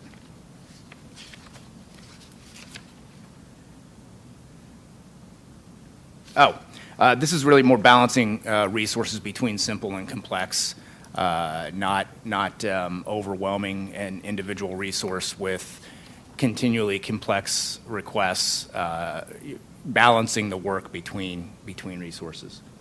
And then centralizing, we've spoke a couple of times about centralizing, but centralizing where it's appropriate. You want to touch on talent? So on the topic of bringing in talent, our first suggestion is to build a career path. And our recommendations for that, the first is to consider creating rotational programs to expose young employees to FOIA. This would help the agency to identify talent, and it creates FOIA professionals. It would help new employees to potentially see FOIA as a career path, which they might not otherwise see. To create a career model for information management. And I know I'm on the board of ASAP, and this is something that ASAP has been hard at work on. And it's certainly something we've already made some progress on, but it's somewhere where we could make further progress. Specifically, we want to align FOIA folks with privacy and records management folks on a similar level. This would help to create institutional knowledge of FOIA and create new FOIA and information management professionals who think of this as a career track within the government, not just something that they're doing temporarily. It's something that they would be more invested in then. On the topic of interns, detailees, and contractors, we found that a lot of the more successful agencies that we observed and interviewed were making use of interns, detailees, and contractors. So our recommendations specifically are to assign interns or temporary staff to complete straightforward or time-consuming tasks such as data entry.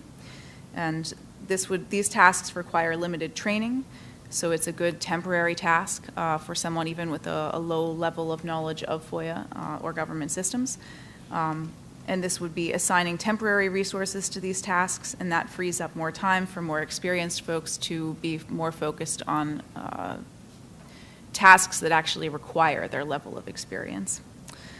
So our second recommendation would be to contract surge support staff to increase responses rapidly and aid in routine review. And again, this just frees up full-time regular agency employees to focus on other things. It uses temporary staff instead of going through a potentially costly hiring process for a more long-term staff member. It allows agencies to assign resources as necessary and as time requires, and creates more flexibility for the agencies.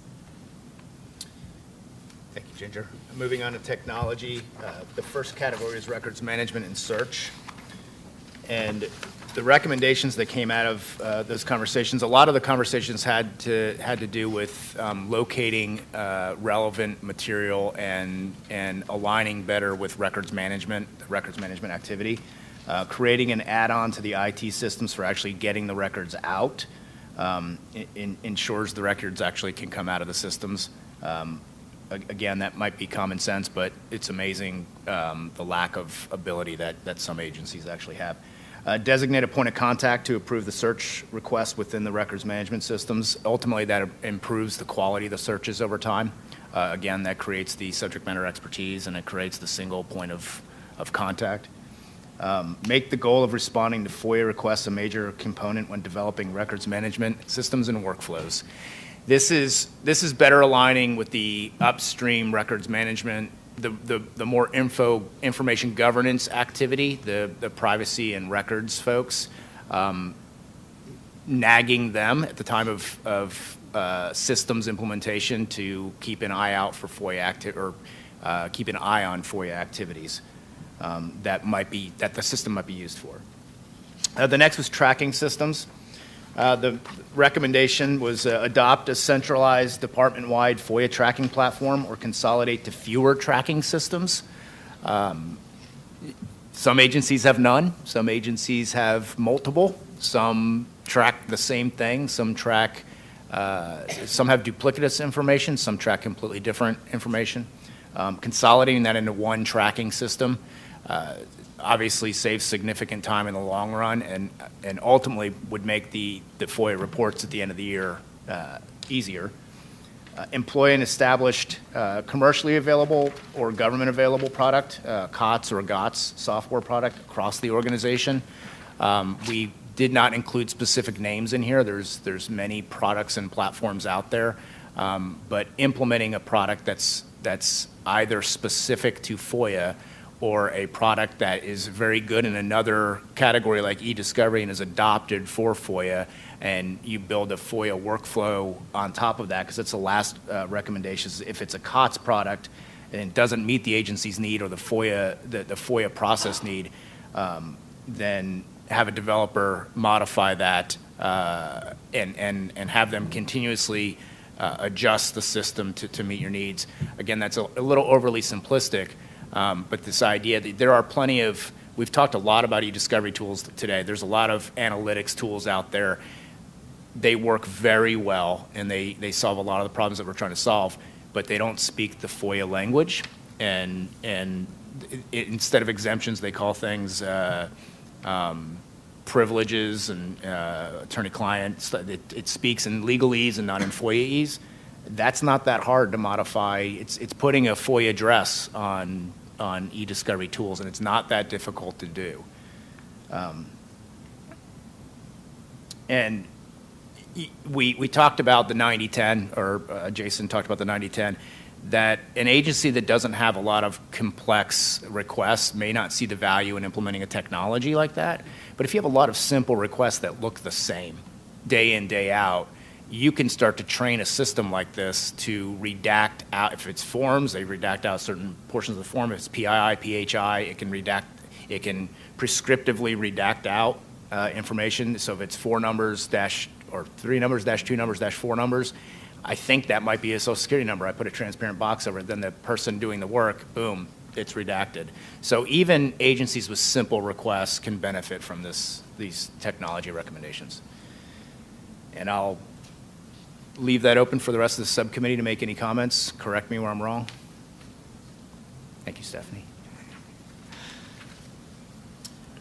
Okay, great. Thank you very much. I want to open up the floor to questions from the committee. You gave us a lot to think about. I was taking a lot of notes. Nate? Oh, I thought you. You're shaking your head. Anyone have I actually just do want to note that at least one of the proposals Stephanie had a question about, so we should make sure that we cover that.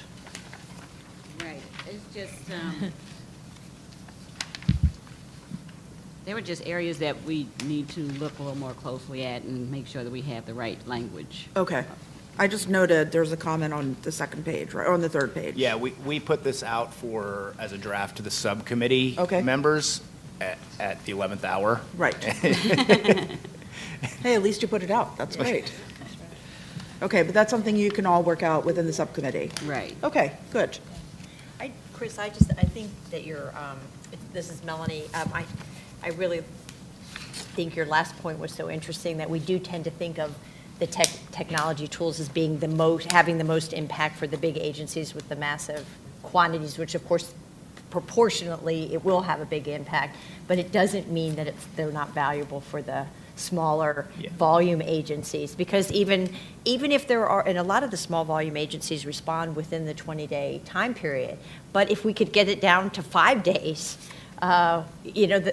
that's awesome. It's an improvement. So I just think it is a really good point. They're valuable for everyone. Yeah, they're differently valuable. Yeah, but if you still can, valuable. in the smaller, more simplistic requests, if you can amplify that subject matter expert and they can do 10 times as much, Yeah. it pays for itself in the hourly wage. So. Yeah. Logan? Yeah. And then Sean? So thank you guys for putting so much work into this. I had a suggestion that I kind of had an aha moment when I read the recommendation on contractors. Every FOIA office I've ever worked with has had contractors, and that always takes a significant amount of time for FOIA officers to get contractors in. So I had a crazy idea I wanted to throw out, which was maybe there's a recommendation to GSA to put in a government-wide contracting vehicle at the unclassified secret and top secret level, where agencies can just surge CLINs or task orders on that contract to get immediate surge support and not have to start the entire acquisition process every single time they need contractors. And I could see that as a government-wide benefit if that could be done. That's a great suggestion. Great. Maybe we can talk a little bit more after this meeting, because I'm less familiar with the process. It sounds like you have more knowledge of that. You use words that I understand. I know those are words. Thank you. Sean, did you? Yes, I just wanted to follow up on Melanie's point about the COTS and the smaller agencies, and I was wondering, has it ever been explored, to your knowledge, that smaller agencies group together to go in on a sort of a purchasing of a technology and get licenses?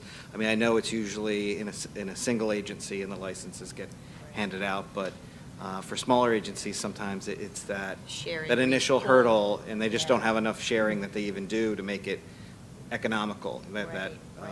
I think it is an idea that I hear about, but I don't know how, robust it actually is in practice. Okay. So you don't know of any examples where someone's tried to do it, to go in? No. Wouldn't that be similar to like the FOIA Online model? So it's Yes, I mean, they built it, on top of an existing, so that's probably the best example. Well, that's government owned. Right. It is very similar, but if you're talking about a COTS going in together for a COTS platform. Teaming up and buying like one set of e-discovery software Right. tools that everyone could Right, use, 'cause for example. FOIA Online can't do that for you. Yeah. Right. Yeah, I don't know of any examples where but I know it's one of those things that people always talk about as cost saving, smaller people grouped together.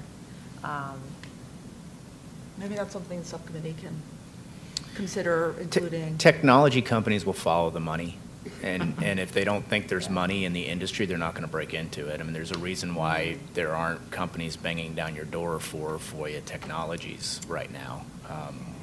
So we got to figure out how to market FOIA better. Yeah. We have the numbers. We do. I actually just wanted to add that this is Margaret Quokka. I wanted to add that on your last recommendation, or the last set of recommendations, including having a centralized FOIA tracking platform that would be common across agencies, that feeds very well, I think, into the recommendations that we're about to discuss, or at least one of them in the proactive disclosure subcommittee about FOIA logs, because if we had a centralized tracking platform, it would be easy to extract that data in a consistent way across agencies, which goes to one of the recommendations that we make. And so there may be opportunities for kind of cross-fertilization as we further develop the details of these between our committees. Absolutely.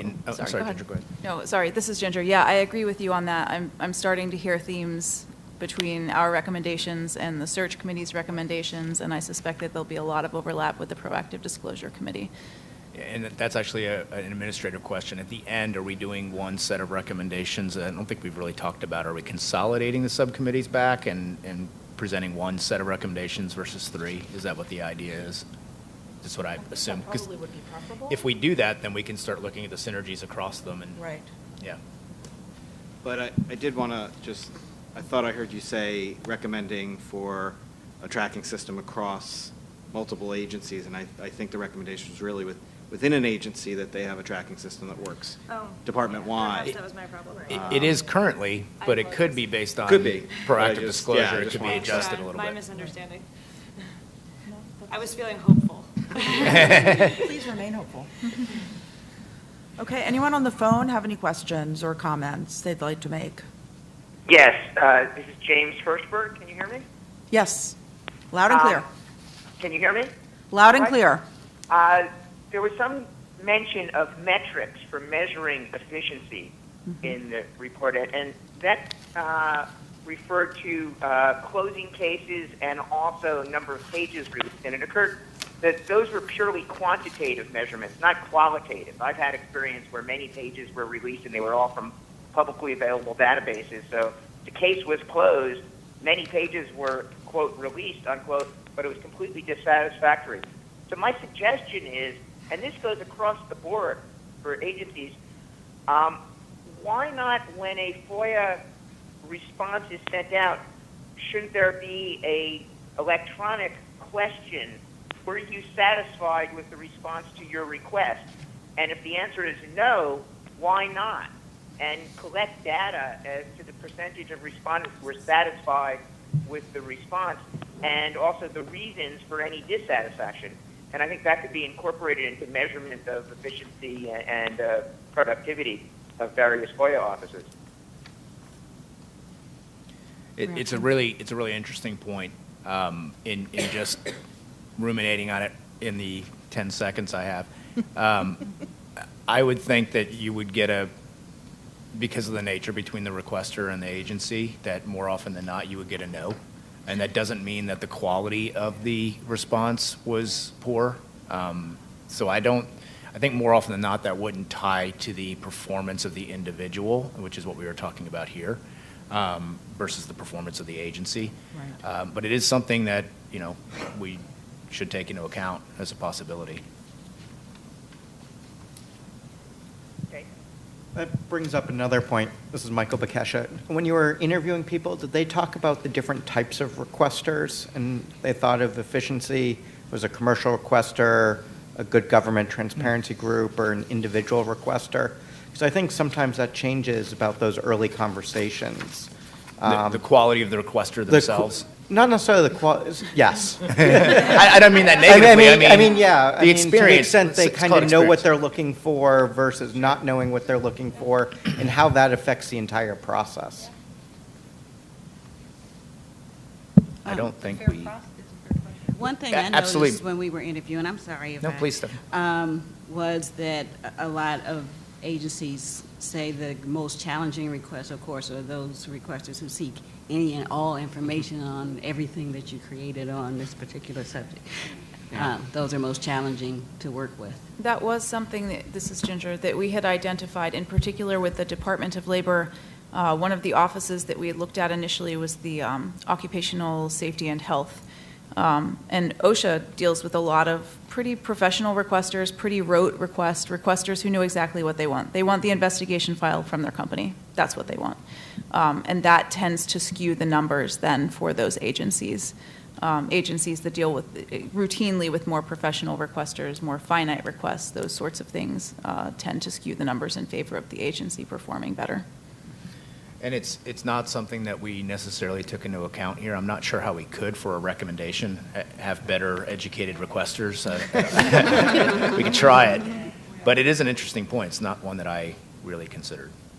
Because I think sometimes, I know especially for individual requesters, they don't know what component of the agency, they don't really know what types of records exist, and that's why sometimes they end up asking for any and all records, because they don't realize that email, there's a capstone program, so emails may be here, and they may keep reports here, and so they start asking because they don't know. Well, I do think that falls under the guise of working with your requester, and maybe a component of that is educating your treating them like a true partner and educating them on what you have and what you don't have. Yeah, it's almost like putting, and I think the search committee talked about it a little too, was like putting that information on the website. Like, these are the types of records this component would have. These are the types of records that could be asked for. So then when the FOIA request comes in, maybe it's more efficient. So you have a better starting point than the general any and all. And I don't know if that's possible in all agencies, but some agencies that see, as you were saying, very similar requests all the time, putting that information out there. If you go back to ICE and immigration files of people, saying like, these are the file numbers, these are the forms that are filled out. This is what you would ask for. It could increase some efficiency. Yeah, I think that's an excellent point, and perhaps a good broad recommendation for the committee as a whole is to make public education a component of the recommendations that we make. I mean, OIP and OJIS certainly are engaging in a lot of public education efforts, but I think that agencies more broadly could potentially do a better job at that. That's Ginger, by the way. I know, it always so funny to say our names. This is Melanie. The agencies are already required as part of their, under the FOIA, to put their reference guides online, and those the FOIA reference guides are supposed to have major information systems, but the idea, putting aside the scary title for it, exactly, they're required to describe the records that they maintain at the agency. So we have a piece of it, but I think that and so that, of course, that's helpful, but I think that there's just no substitute for the engagement with the agency as you're formulating the request, because people want specific things, and having that human, we're big fans of the human contact and being able to walk through with a requester. Well, did you know this was here, and if you ask for it this way or ask for it of this office, we can do faster, those kinds of things. So I think it's a good combination, but we do have a starting point for publication of records because it's already there. Nate, just really quick, one of the sub-points that I didn't mention, our recommendation is instead of perhaps having that in page 20 of a PDF, just broadcast it right by the request button. Will make requesters make better requests and make people's jobs easier and hopefully that's the thinking. And some of these things, I'll just give a tiny little preview, but for those of you who are following our work on the National FOIA portal, we're on GitHub, these are all things we're factoring into that, like helping the requester understand where to look first before making a request, and then to engage with the agency to formulate their request. So we're trying to build these concepts into the National FOIA portal. I just had a question following up on what Melanie said, and I'm not sure if anybody has any experience, but if a FOIA requester calls the agency and says, I'm looking for these types of records, how would I send this FOIA request? Would the agency respond to be helpful, or does the requester have to send the FOIA request to be able to have that conversation? Please call us. I mean, I get that all the time, and I'm thinking about I have some people this is Sarah Kotler, I have relationships with certain reporters or groups because they feel like I've been helpful to them in the past. And they'll call and say, before I submit this, I just want to make sure that I'm doing this in the right way, or maybe I'm not even sure if it's FDA, maybe it's NIH, let's talk it through. That's great. Do you know if other agencies are that willing? And anecdotally, I can say that labor does that. I know we work a lot with potential requesters who will ask us questions, this is what I'm interested in, and we'll work with them to try to identify that. I mean, that is theoretically at least supposed to be the role of the FOIA public liaison. Exactly. That's what I was going to say. And maybe it doesn't always work that way operationally, but theoretically. that's how it is. I was just going to say that when you think about it, and actually, in addition to the liaison, I always like to make sure people know, like the FOIA Requester Service Center, the front line, it's 2 tiers, that is their job, exactly, is to help facilitate the making of requests and understanding of the process. So we definitely would look at it as something that you are required to do, not required to do in that sort of, harsh way, but that's a part of the process that helps all of us. Yeah, and that person does liaise, I mean, at least at Labor, that person will liaise with individual subject matter experts. I mean, I've gotten emails about, we have this person who's interested in making this request, and we're trying to work with them to tailor the request. What do you think about this? So they do go up the chain to speak to people and out to other components of the agency to speak with experts on the subject matter. And this is Sean. I do think, though, and I think a lot of agencies and more agencies, it's actually getting a lot better that you can have those discussions at a time.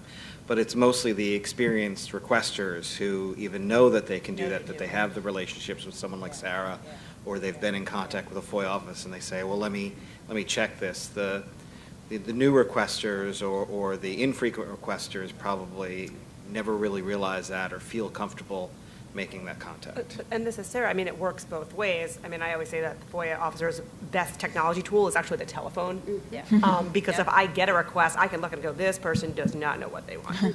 And so it just makes so much more sense for me to pick up the phone. I'm not going to say, well, they didn't call me first, so, we're stuck with it. It is part of my job and all FOIA officers' jobs to work with requesters and maybe let them know that maybe they haven't asked in the best way for records. And hopefully with the features we're putting on the National FOIA portal, for the very first time requester, we're having things, pop-up boxes and things that explain if you make a simple request, it will be processed more quickly than a complex request. If you want help, we're actually saying that. So we'll hopefully the portal can be a way to tackle or address the new user. I don't need to give a plug for OGIS necessarily because we're very, very busy, but that's certainly an important function that we fulfill as the FOIA ombuds, and we give a lot of advice to requesters. I've heard our staff assistant on the phone, giving instructions about you want this kind of information, you need to go to this agency. So we really do try to steer people in the right direction, and I think we're very successful at that. So I think promoting dialogue and talking on the phone, I completely agree with all of that. If we could vote on that, we'd have a nice yeah. We'd all be in We all agreement. agree. We all agree. Any other comments for this subcommittee? Anyone on the phone? Yes, this is Jill Eggleston. Hi, Joe. A couple of comments. One with respect to the accountability portion. I'm wondering if we should include in the performance standards not only a quality element in addition to a production element, but also a standard that addresses this requirement to communicate with the requester, whether that be an outreach or whether that be, in some other method. So that might be something that we'd want to include in an overall employee performance standard. The second comment I had is... I think we're all busy writing, Joe. Thoughts on that? I'm at. She did say she had a second comment. Oh, I'm so sorry. Thank you. I just wanted to make sure you didn't have anything to say. Joe, I'm sorry. Go ahead. Oh, that's fine. And then secondly, with respect to the technology piece, to follow up on a previous comment, this is something that the search committee talked a little bit about, and that is perhaps making a recommendation to GSA to include a provision in the federal acquisition regulation, which would require that any procurement of an electronic system of records take into account FOIA responsibilities of the agency.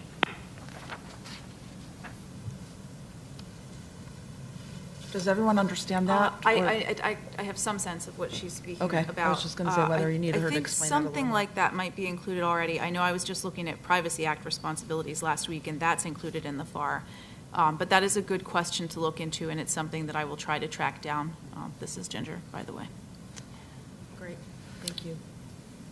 This is right now. As far as the first comment about the communication with requesters, I'm just concerned that that may already be an expectation. I believe that most of the FOIA standards speak to communication, oral and written communication, and there is a requirement that we send an acknowledgement letter. There are already these requirements that are already a part of the FOIA analyst's duty. So I think that maybe we want to not make it a strict standard that, because in every request it may not actually be necessary, and it could hinder production on other requests if you're forcing the FOIA processor to reach out when it's just not necessary. So I think that may already be an underlying standard. I think that we've acknowledged that it's a benefit, but it can be, a detriment if we make it a strict requirement. So I just wanted to throw that out there. We'll certainly talk about it in the subcommittee, but that's one thing that I think may be already being addressed. Okay. Thank you. Great point. Thank you. Anyone else? Again, anyone on the phone? Have any other comments? Okay. All right, I think we're ready to move on. So I want to turn it over now to our last subcommittee, last but not least, proactive disclosures. And I'm going to turn it over to Margaret and Sarah. Margaret, I believe you're going to. Yeah, let me, so we actually have a guest speaker speaking to one of our recommendations or about the subject matter of one of our recommendations. So we have 3 basic set of recommendations that we circulated, which we'll briefly go over after our speaker. But I want to quickly, because of time constraints, introduce Max Galka, who is a data scientist and entrepreneur based in New York City. He's the creator of FOIA Mapper, which is a search engine for offline public records funded by the Knight Foundation.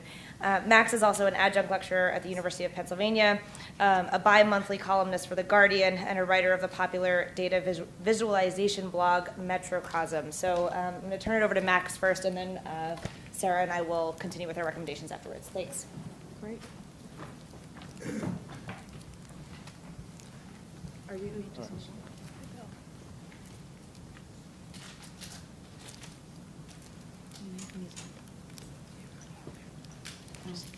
All right. Okay, great. Okay. So first of all, thank you to all of you to inviting me here today. This is a topic that I love. I don't get that often to talk about it that much because it's not something that many people are interested in. So I'm very happy to come here and have all of you captive for a little while to hear my spiel on FOIA. I run a website called FOIA Mapper, which is something of a search engine for public records. And for the most part, the piece that goes into it is FOIA logs. So I'm going to talk about some of the analysis I've done with FOIA logs, but I'm also going to talk about some of the other ways that I found FOIA logs just to be an incredibly helpful tool with freedom of information requests. So first, just a bit about my background. I've had a fairly twisty career path, but one constant along the way has been the use of the Freedom of Information Act. So I used to be a trader of insurance-linked derivatives, and that's when I first discovered FOIA, and I found it very useful, the information I could get in building catastrophe models, so models that would forecast damages from hurricanes and earthquakes and that sort of thing. After that, I founded a real estate due diligence business, which was also largely powered by information from FOIA. Since then, I've gone on to do data journalism and data visualization, and much of the data that I use for that comes from FOIA. And now, of course, I've founded FOIA Mapper. So this has given me somewhat of a fairly broad view on how FOIA is used. And the idea behind FOIA Mapper was really sort of what I learned, some of these tricks to sort of make requests a little bit easier. So this is something that all of you are no doubt familiar with. This is sort of this guessing game that happens with freedom of information requests, where the requester is not quite sure what to ask for and not quite sure what information the agency has or how to necessarily ask for it. And then internally, I found FOIA officers to be very helpful, but sometimes the problem is that I can't exactly phrase the question that I want to know very well. So even that sometimes is very difficult. And then, of course, you have this issue of sort of this secondhand communication that goes through the FOIA officer. And if it is for something that's highly technical, I request a lot of information in database format. The pieces can also be lost in translation in that case. So what I found to be very helpful is the first thing I always do before making a request is I look to see if the agency has FOIA logs available.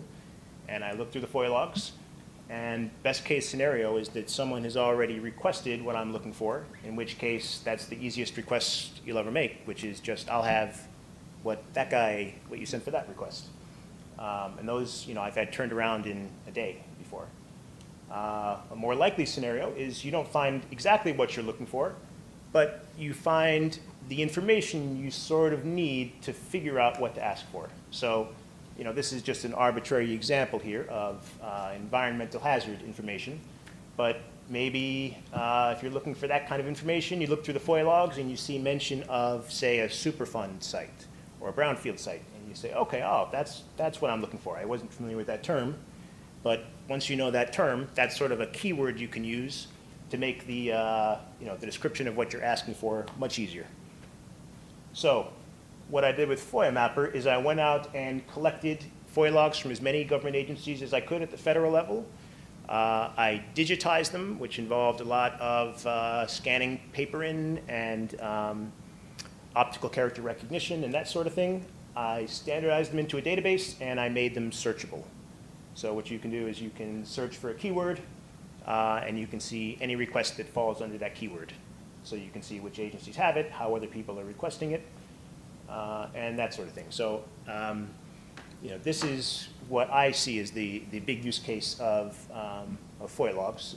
They're just such a helpful tool when it comes to making these requests. And I think for the requester, clearly it saves a lot of time, but I think for the agency as well, for some of the issues that you folks were just discussing a moment ago, that these very broad kind of any and all requests, typically when I make those requests, it's because I don't really know what information is there or what to ask for. What I've also done with these requests that I've collected into this database as sort of a separate one-off project is a piece of analysis on who's using FOIA. So within the database that I have, there are about 229,000 requests from 85 federal agencies that include both the requester name and the name of the organization making the request. So what I did is I went through in a very long process, which I won't go into here, but basically categorized each of the names of the organizations to a type of organization using these categories. So this is not exactly a random sample, most likely, but it is a fairly large sample. There are about 300-ish government agencies in the way that I have them grouped. And yeah, these are the overall results. So consistent with what Margaret found in her great research, the news media only makes up a small percentage of the total FOIA requests, right? Even though that's kind of the most well-known part. Much bigger is the commercial business, also the individuals, and you have some other groups in there. The nonprofits and universities also make up a little slice. And this here is the breakdown by agency. So you can see looks like probably most of the agencies, the individuals, the red one, makes up the largest share. But it's some of the larger agencies at the top is where the commercial requesters come in. So looking at the individual categories, among the businesses, these are the 10 biggest requesters that I found. Now, what I found interesting here was you can see of the top 6, you can see the ones with the asterisk. 5 of them have that asterisk after them. What that means is that these guys are all doing something very similar. All of their requests are directed exclusively to the SEC. and they are all sort of very specialized research firms. And what you find here is that for the SEC, these guys over the past 10 years, these 5 companies combined have accounted for about 50%, I believe over 50% of all the requests to the SEC, which is a very large agency with a very large FOIA budget. And I believe over the past 10 years, the numbers were, the FOIA budget total was about 50 million. What I found interesting was that in terms of the FOIA fees collected by the SEC, I think they only added up to about 600,000, which means that these guys are not paying fees for the majority of their requests. And I can't speak to what's going on behind that, but I think that's a fairly interesting result. And something that you couldn't really see unless you had the FOIA logs. You can't see this with the information that agencies provide in their annual reports. And among the news media, it's mostly what you'd expect. The top 10 biggest requesters are all some of these, all large, major mainstream news organizations. Next you have the political and nonprofit. So the political requests, what kind of jumped out at me here is it's just interesting to see that the Democrats are much bigger at these requests than the Republicans are. For the most part, these, by the way, are opposition research type requests. So things like, I don't know, I request all communication from your agency with Marco Rubio as a way of kind of looking in and seeing if you could find something that, I don't know, something wrongdoing or something that you can use against him. So this is, just a fairly interesting trend. And you'll also notice, too, that the Democratic Senatorial Campaign Committee, the largest, makes up 42 out of every 10,000 requests, which is larger than any of the news outlets, which I think is quite interesting, because I know news outlets, I know of some in particular, make lots and lots of requests.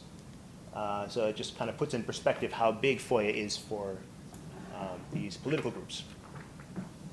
Among nonprofits, I found this one interesting because it's really very mixed. There's not a clear pattern on top here, and I think some of these groups are represented here today, in fact.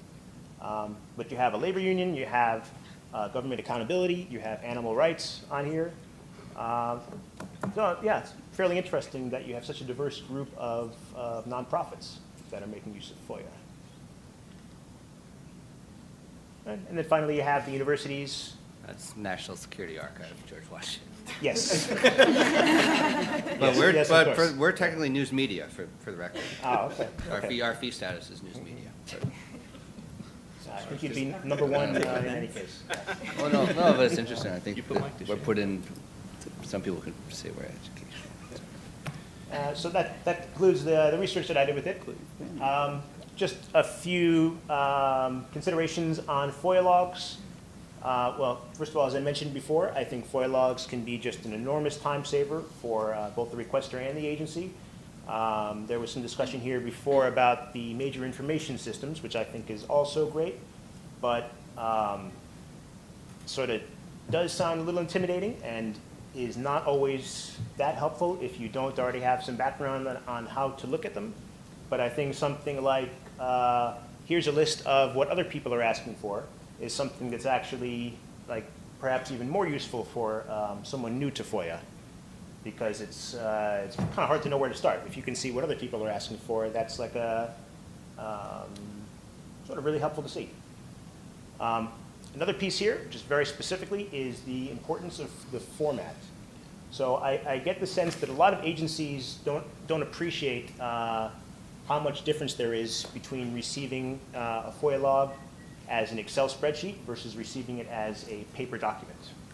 Right? And in some cases, there's not much of a difference, because some people, I suppose, just want to browse through the requests, in which case there's not much of a difference the format you receive it. But I think most people are looking for something specific, in which case, the ability to search is extremely important. Or in my case, I'm doing research with these things, so the ability to put this into a database or to sort it and to filter it, that's also incredibly important. So, yeah, of course, Excel, CSV is the best format.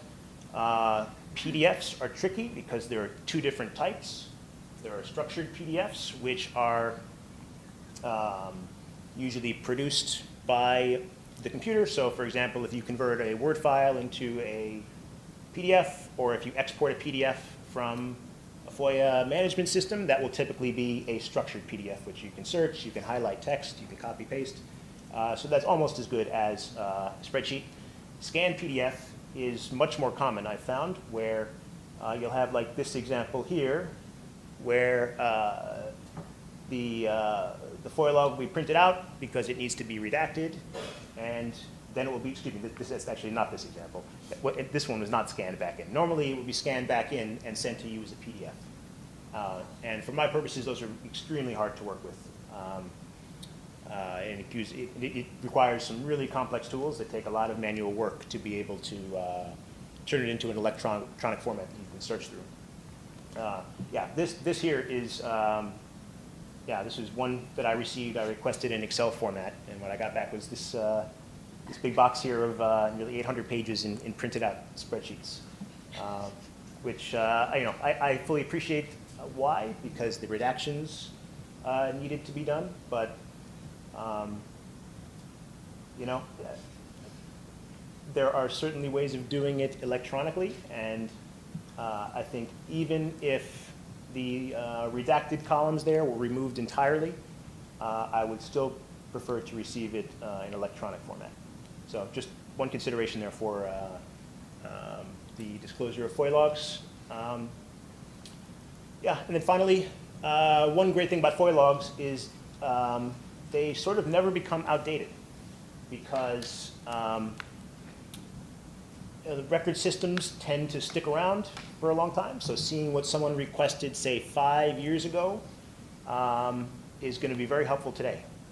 So, frequent updates are great. It's helpful to see what people are requesting now versus a year ago. But the truth is that what really makes a difference is just having some FOIA logs up there to see what kind of information people are requesting from the university.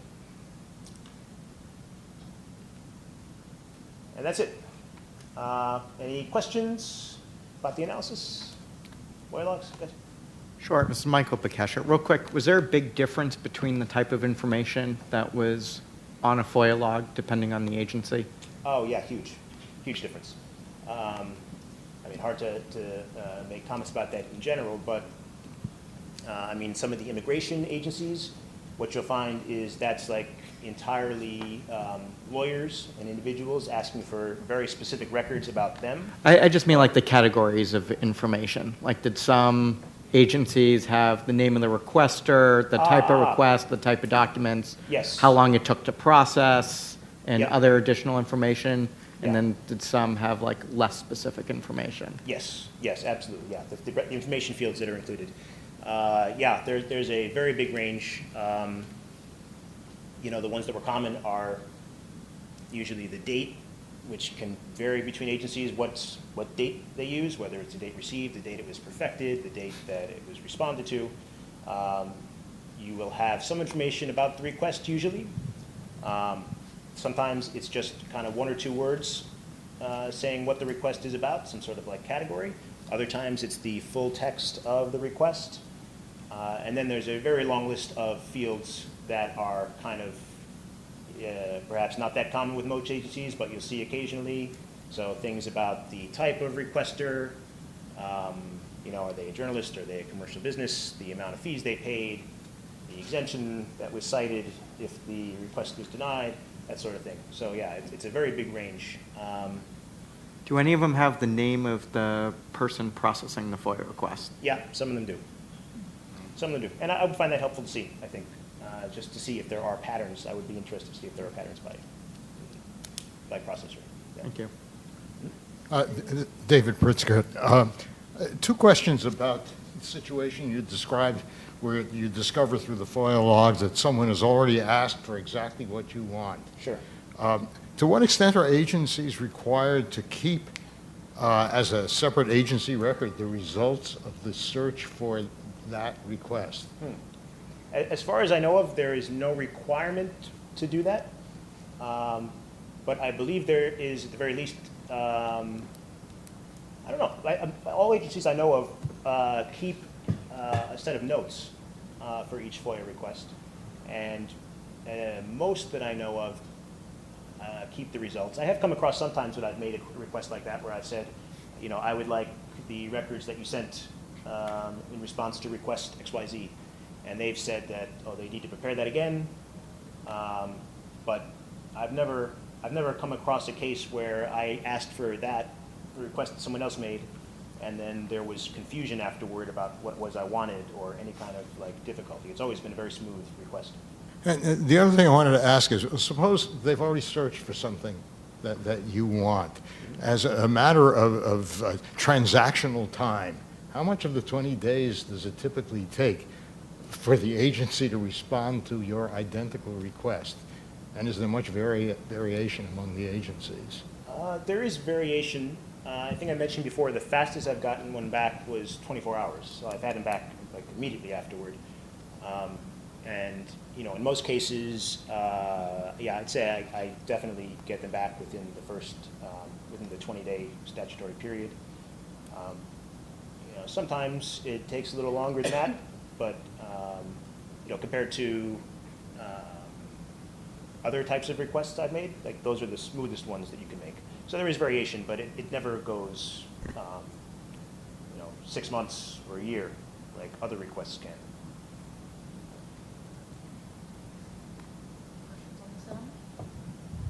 Okay, anyone on the phone have any questions?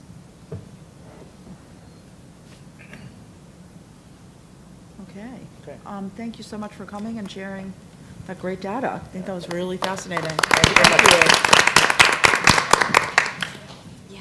So I know we're running a little behind schedule. I'm going to ask Margaret and Sarah to go through their proposals quickly. So Margaret is going to go through them quickly. I unfortunately have to go for an appointment out in Rockville at my office. So I was going to say I'll be dumping this now on Margaret to handle entirely, but thank you all. I would want to say thanks to Sarah for all her work on the committee before she runs out the door, and also thanks so much to Max for making the trip down from New York to share some of his work about FOIA logs. And I want to briefly summarize. We circulated 3 documents, and I want to. I'm going to be very brief about summarizing them because I think they were, you know, largely self-explanatory. But I'm going to start actually with the one about FOIA logs, which ties in with Max's presentation. So the Proactive Disclosure Subcommittee has actually conducted over the past year, we've conducted a number of kind of interviews with agency personnel. We've also kind of sifted through various other types of recommendations that have been made, and we eventually coalesced around what will probably end up being 4 and are currently only 3 topics that we are separately addressing.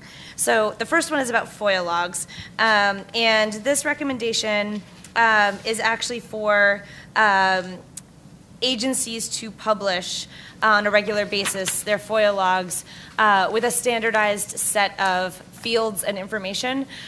So one of the things that Max alluded to that I found in my own research, and I think that has been true for many other people who have attempted to use the logs, is that it's very difficult to study what's going on across the federal government when data about transparency itself is not kept in a uniform fashion. And so this was an attempt to be just incredibly specific about what that uniform fashion would ideally look like, and an attempt to kind of give some content to why these various fields would be useful to the public, to researchers, to news media, and generally for our understanding of FOIA. And the background section describes a bit about the various ways that the logs can be useful. Max has done a great job illustrating that. But I think, Max's presentation highlights how it might be useful also for agencies in terms of saving time because requesters might be able to use the logs for efficiency. I think also as a recommendation that goes to kind of more transparency about about our transparency laws themselves, that it has sort of an overarching theme, and might give us more information about all of the other areas that we're looking to improve on FOIA in terms of response times, in terms of what kinds of requests tend to be easier or harder for the agency to fulfill. This data will give us perhaps more information, and is data that agencies, frankly, are usually already keeping because they're already tracking their requests. And so finding a way to do that uniformly so that we could understand what's happening across the government was our driving concern. I'm going to highlight one thing that there was discussion about on the subcommittee that we have not resolved, which is about whether the names of the individuals' names of the requesters should be part of the recommendation. As originally drafted, it would have been the name of the requester so long as it's not a first-party request. So someone, Margaret Quokka requesting all information about Margaret Quokka. So long as it was not that, which the Department of Justice has issued guidance that suggests that may have some additional privacy concerns, but also probably has less value, right, in terms of understanding what's happening in requesters. And so the original drafting would have included the names of all third-party requesters, so anybody else making a request. There was some discussion about whether an individual making a request, even if it's not about themselves, whether their name should be included in a published version of the log. I can say personally, my own opinion, not the opinion of the subcommittee, was that it should, that the Department of Justice guidance is clear that there's no real privacy interest in the fact of having made a request, and I make individual requests all the time and feel no privacy interest in that, but I understand there's disagreement on that question. So I flagged that for the committee to consider. And other than that, I'll just say that the listed actual proposal is in section 3, starting on page 5. The second set of recommendations concern an attempt to make generalized guidance that could apply to all agencies about how to prioritize records for proactive disclosure. So what kinds of criteria agencies should be considering. And the background section discusses various legal requirements for proactive disclosure, also talks about current agency practices, things that agencies tend to disclose, and from that tries to flesh out kind of a way to categorize what seems to be most important and how to memorialize that in a set of criteria. So it focuses on agency actions taken pursuant to their statutory duties, original government collected or maintained data that aids the public's understanding about the world, which is like generally kind of scientific data or other data that agencies are collecting that help the public. And then the third was categories of records that are frequently requested by the public, even beyond the mandate in FOIA that requires a particular record requested 3 or more times to be published. This would ask agencies to look at categories of records that are frequently requested for possible prioritization for proactive disclosure. And so the actual recommendation, again, starts in part 3 on page 4 and tries to very specifically lay out the various criteria and considerations that agencies should use. And then our third set of recommendations were about actual instead of criteria for deciding what to disclose, actual categories of records that should be prioritized. And I will say the methodology for coming up with this proposal, I don't know if Tom Sussman is on the phone yet, but this was his brainchild, so I want to give him credit. But was to say, look, there's been, obviously organizations, nonprofits who have come up with lists of things that agencies should disclose. We culled from those. We also put out a general call for proposals to come in. It was posted on OGIS's blog, circulated on various listservs, asking for ideas for records that should be targeted for proactive disclosure. Amy, all credit due there, then came up with a system for the subcommittee to go through and rank each item that was proposed for importance and the ease of posting. So whether this would be something that agencies could relatively easily undertake, or whether it would be relatively difficult because of potential redactions or concerns about exemption or other logistics.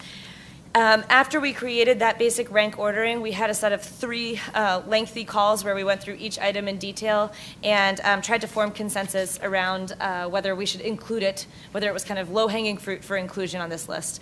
And this list then now is the result of that process. And there's a couple of notes in here. where we've said, we're reiterating something that may already be required or suggested by the law, and we just want to reiterate its importance. And then at the end of this list, so all of subsection 2 are the things that our subcommittee coalesced around. Subsection 3 is a list of 3 additional items that we were unable to reach resolution on and for which we wanted this committee's input. That starts on the last page of this recommendation. And so with that summary, which I apologize wasn't as brief as I wanted it to be. No, that was great, Margaret. Thank you. Well, let me just open up, obviously, to the whole committee to comment. If you want to start with the third proposal, that's fine. If you want to go in order, that's great, too. Nate. I just wanted to note that an additional thing that was not ready for this time that we're still working on is we spent a lot of time on 508 compliance, and the subcommittee is about to circulate recommendations that we hope to get out of the subcommittee quickly to you guys within a week. So even though it's not in front of you right now, the subcommittee is debating our recommendations on 508 compliance as well. So there's one more thing to keep your eye out for. Thanks, Nate, and I apologize. I started by saying we will have 4 recommendations and have 3, and then failed to identify the one that we're still working on. So thank you very much. Yes, that's exactly right. We've actually spent quite a bit of time talking about 508 compliance as an area within our purview, and are hoping to make recommendations shortly about that as well, that we have currently in draft form, but not yet ready for this committee. Okay. Other questions or comments? Sean? Yeah, I was just going to point out that on the third document that was introduced about the priorities, the list of priorities, the items that are listed there, it's about 11 items, I think. They're not categorized, but they really do stay in the order of the early ones on the list were seen as important and easy, and as you move along, they get more difficult as you get towards the bottom of the list. So. And there were, it was a much longer list that we went through, and some got tossed off simply because of the difficulty in posting them and the sort of lack of importance. So. Thank you.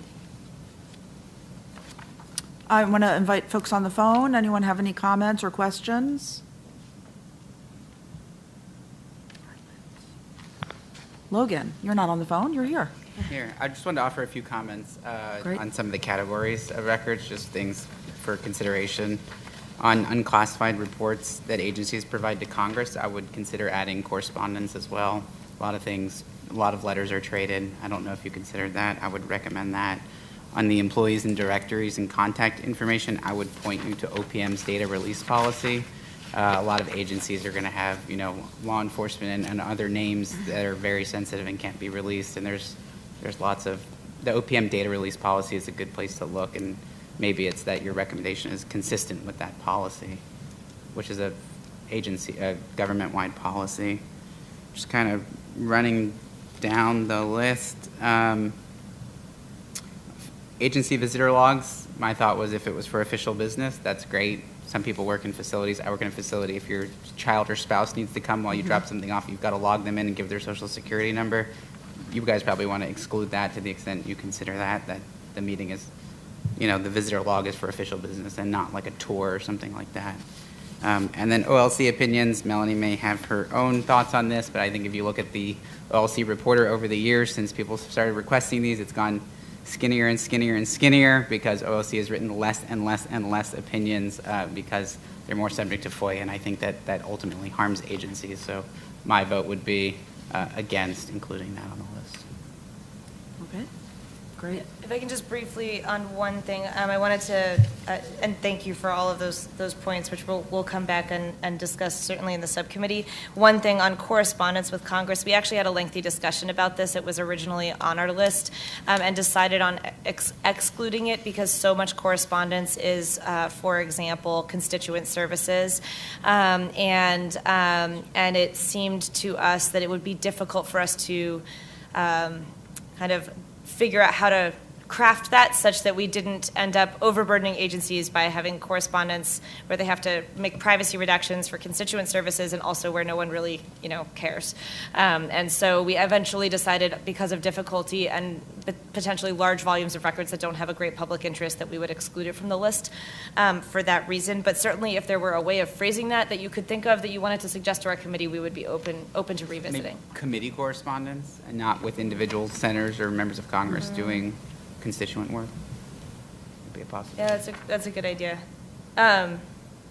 We did also, the visitor logs ended up on that second list because of exactly the concern that you just raised. Also concerns that were raised were, agencies that have lots and lots of locations. What are we talking about when we say, even large agencies, even their headquarters has lots of buildings, et cetera. So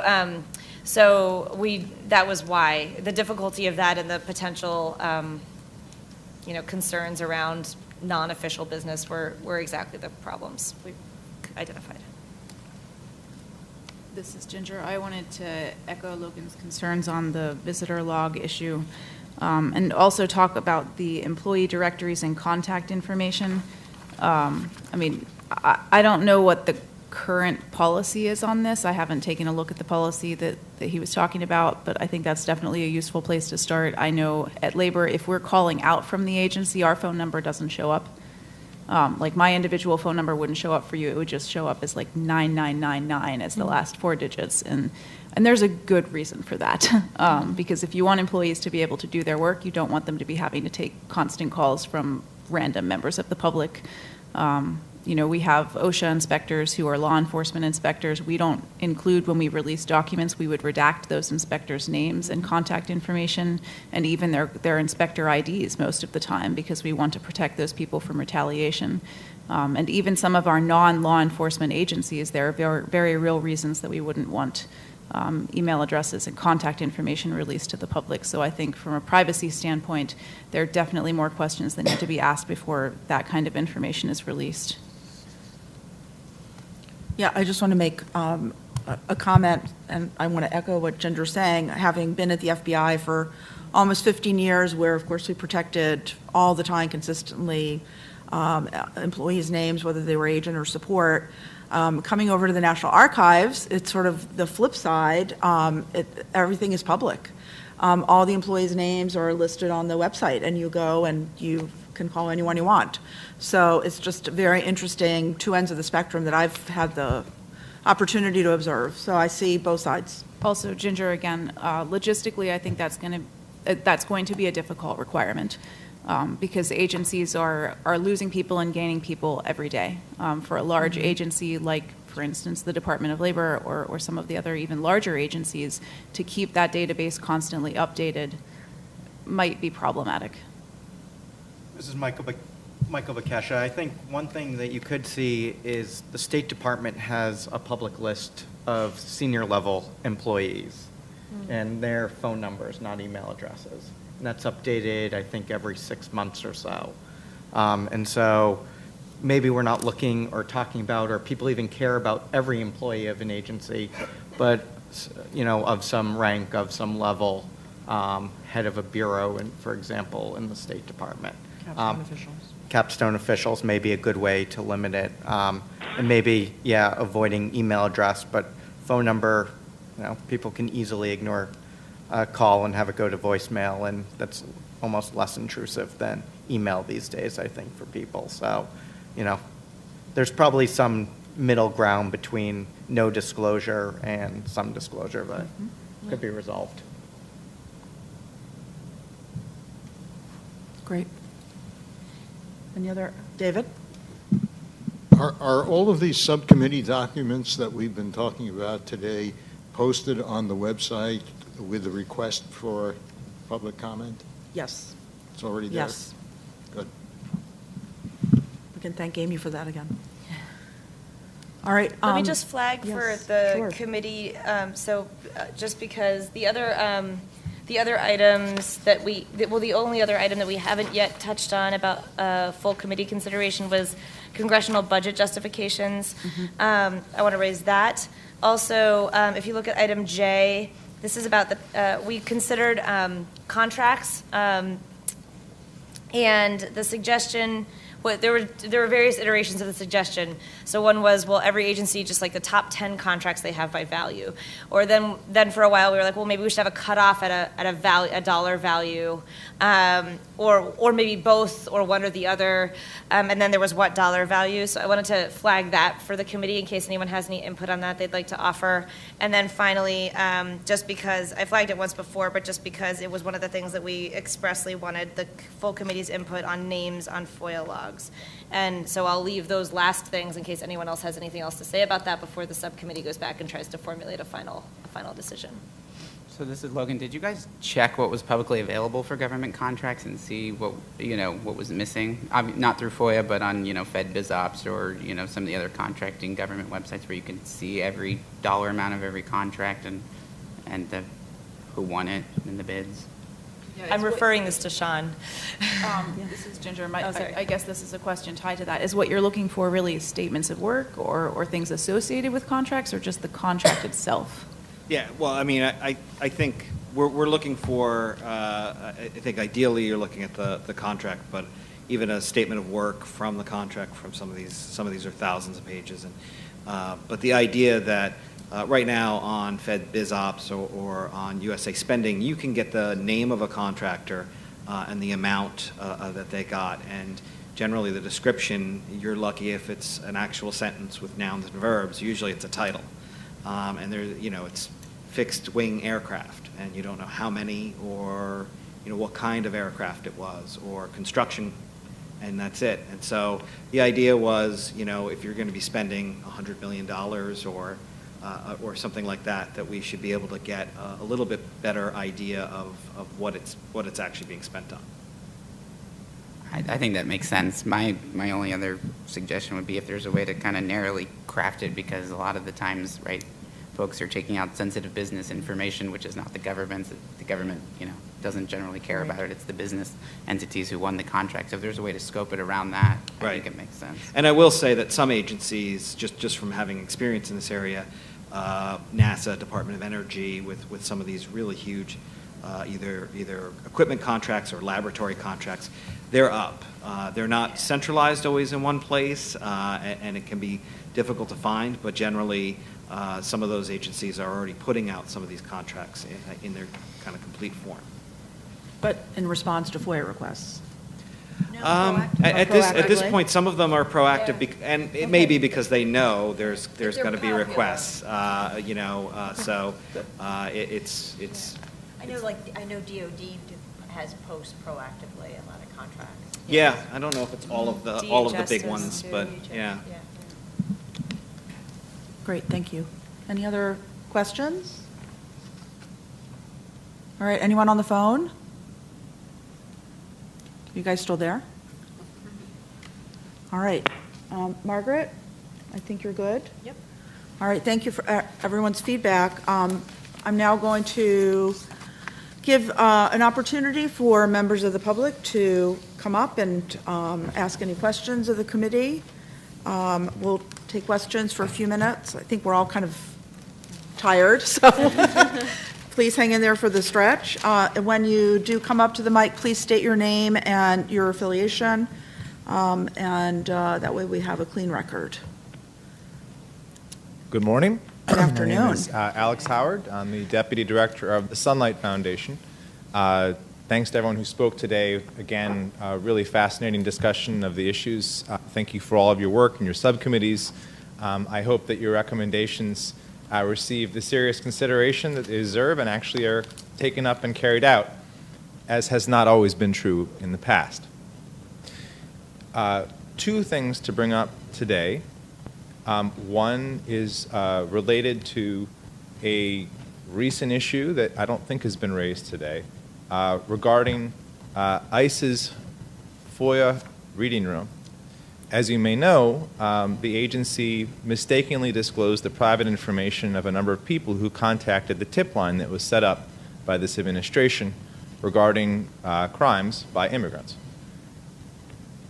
The agency put the private information of some of the people that contacted them on the internet on a server, as we understand it, unrelated to its FOIA reading room.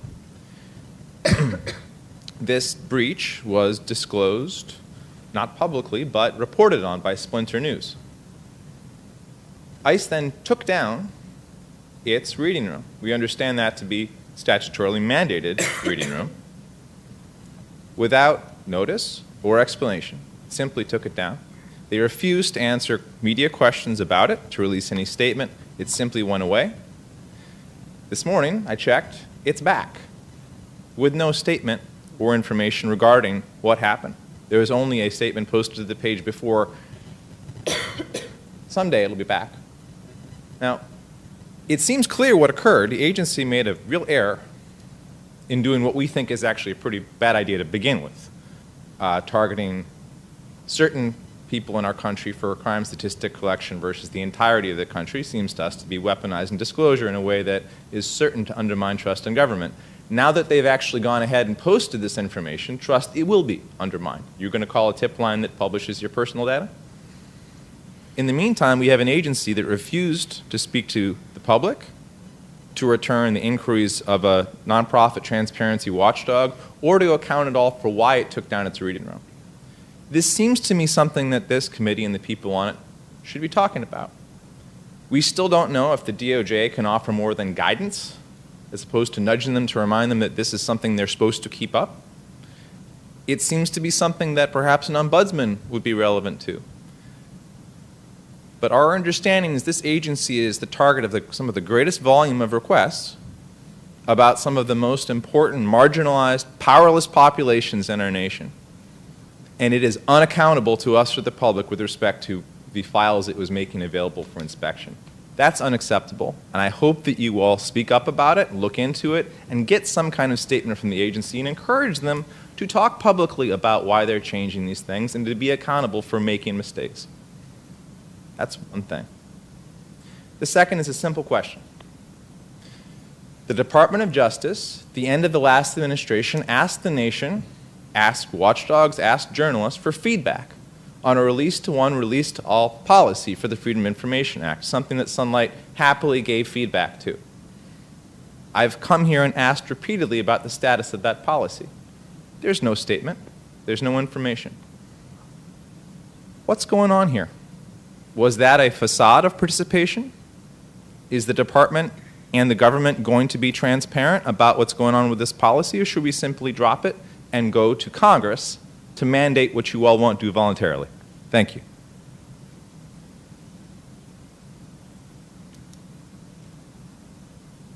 I'll speak to ICE. I agree. I think that I've said for a while that I think that the advisory committee does have a role of speaking out about FOIA. I know that there's an aversion in the government for one agency to tell another agency what to do. So maybe us outside of the government should do it. I remember last committee there was a report that an agency, AID, said that, well, we can think that our very slow FOIA process means that this embarrassing incident about creating a fake Twitter in Cuba won't get out, and I spoke out there. Clearly, there may be reasons for taking off down the government website, including privacy information, but it certainly was a missed opportunity. I think the public would have been much more understanding if ICE had communicated. We talked for about an hour today about communication with requesters, about what happened, why it happened, and what was going to be done to fix the problem. So I'll say that if this happens again, and it probably will, agencies need to tell the public that the website will be back, and we made a mistake, and we're trying to fix it. So that's what I can say.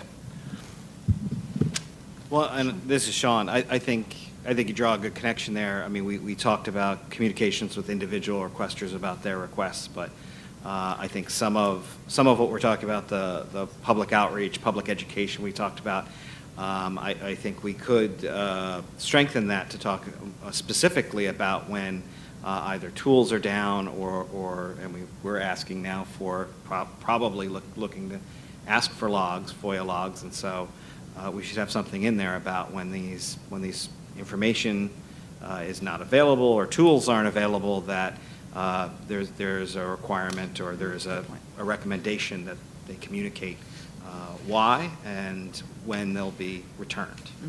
Yep. Okay. Anyone else have any comments? in response to Alex's? I guess I'll just say that maybe I missed it, but I'm also interested in this data of release to one, release to all, eventually. Yeah, we don't have any update. That's the reason you're not hearing anything. There is no update. It's still under review. So I'll say my Yeah. constituents Yeah. that I'm representing have a thirst for it. Yeah. We were excited and still are excited and hope it didn't just go poof, but. My office continues to support the proactive disclosures, as you know, we have for years. And with the requirement now that records that are requested 3 times, that's now a legal requirement. So, I mean, there are a number of, and we also know that there are multiple agencies already posting all their FOIA releases, so we do have a lot of progress in the area of proactive disclosures of FOIA releases. So we continue to support it, obviously, but I just don't have anything to update you on specifically on our policy. Okay, there is thirst for it. I mean, this is Michael No, and I Bakesh. appreciate that. I mean, just one response to that, and as Alex pointed at the end, I mean, if the FOIA community thinks that's important, it needs to be done, then they should go to Congress. And people should start talking to the congressmen and trying to get that as part of the FOIA law, as difficult as it may be to get FOIA reform a year after other not-so-great FOIA reform. May be difficult, but why not? I mean, why wait for the agency to go through their process if it's so important? Bring it to Congress's attention. Just to be clear, if this agency does not actually do anything with the public feedback that they're being given on this policy, why should the nonprofit community, trade groups, journalists, or indeed any of their stakeholders who are represented by some people on stage trust the next stage of give us feedback for some purpose as being meaningful? Being non-responsive, when you encourage the public to participate, is an excellent way to erode trust in the value of that participation. I hesitate to draw a parallel, but it is a pretty clear analog to what's happening at We the People, petitions.whitehouse.gov, where the administration is taking the feedback of the public, petitioning government, and responding nary at all. At some point, it leads to us thinking you are taking in feedback but not doing anything meaningful with it. And I would encourage you all to come down on this one side or the other and be done with the review, or to simply withdraw it. Because bringing it out like this leads me to believe that we can't tell people that this kind of informal rulemaking has merit. Instead, it has to go through an NPRM, or it needs to go through the legislative process. I don't want to do that, but if the DOJ is not responsive and agencies don't even respond to inquiries about the status of these things on the record, what choice do we have? Sorry to be upset here, but it's October. Okay, we understand, and thank you, Alex. We'll take all of that under advisement. I want to wrap it up because I know everyone is eager to get to lunch. I apologize that we went over a little bit, but that makes up for the last couple times when I wrapped up early, so you owed me. I want to thank everyone for all your work. We again invite everyone to visit our website and social media for more information about activities and input that you can give, especially with regard to the subcommittee proposals we've talked about today. I want to remind everyone our next meeting is Tuesday, not Thursday, January 16th, 2017, right here in the McGowan Theater. We couldn't get Thursday, so sorry about that. 10 a.m. So we look forward to lots of good work continuing through the holidays. I know it's going to be a tough time, but hopefully everyone will keep up all the great work. And unless there are any questions or concerns, going once, going twice. Folks on the phone, any other thoughts or questions? Not from me. Okay, great. No, thanks. Okay, then I believe we stand adjourned. Thank you. Great job, Mark.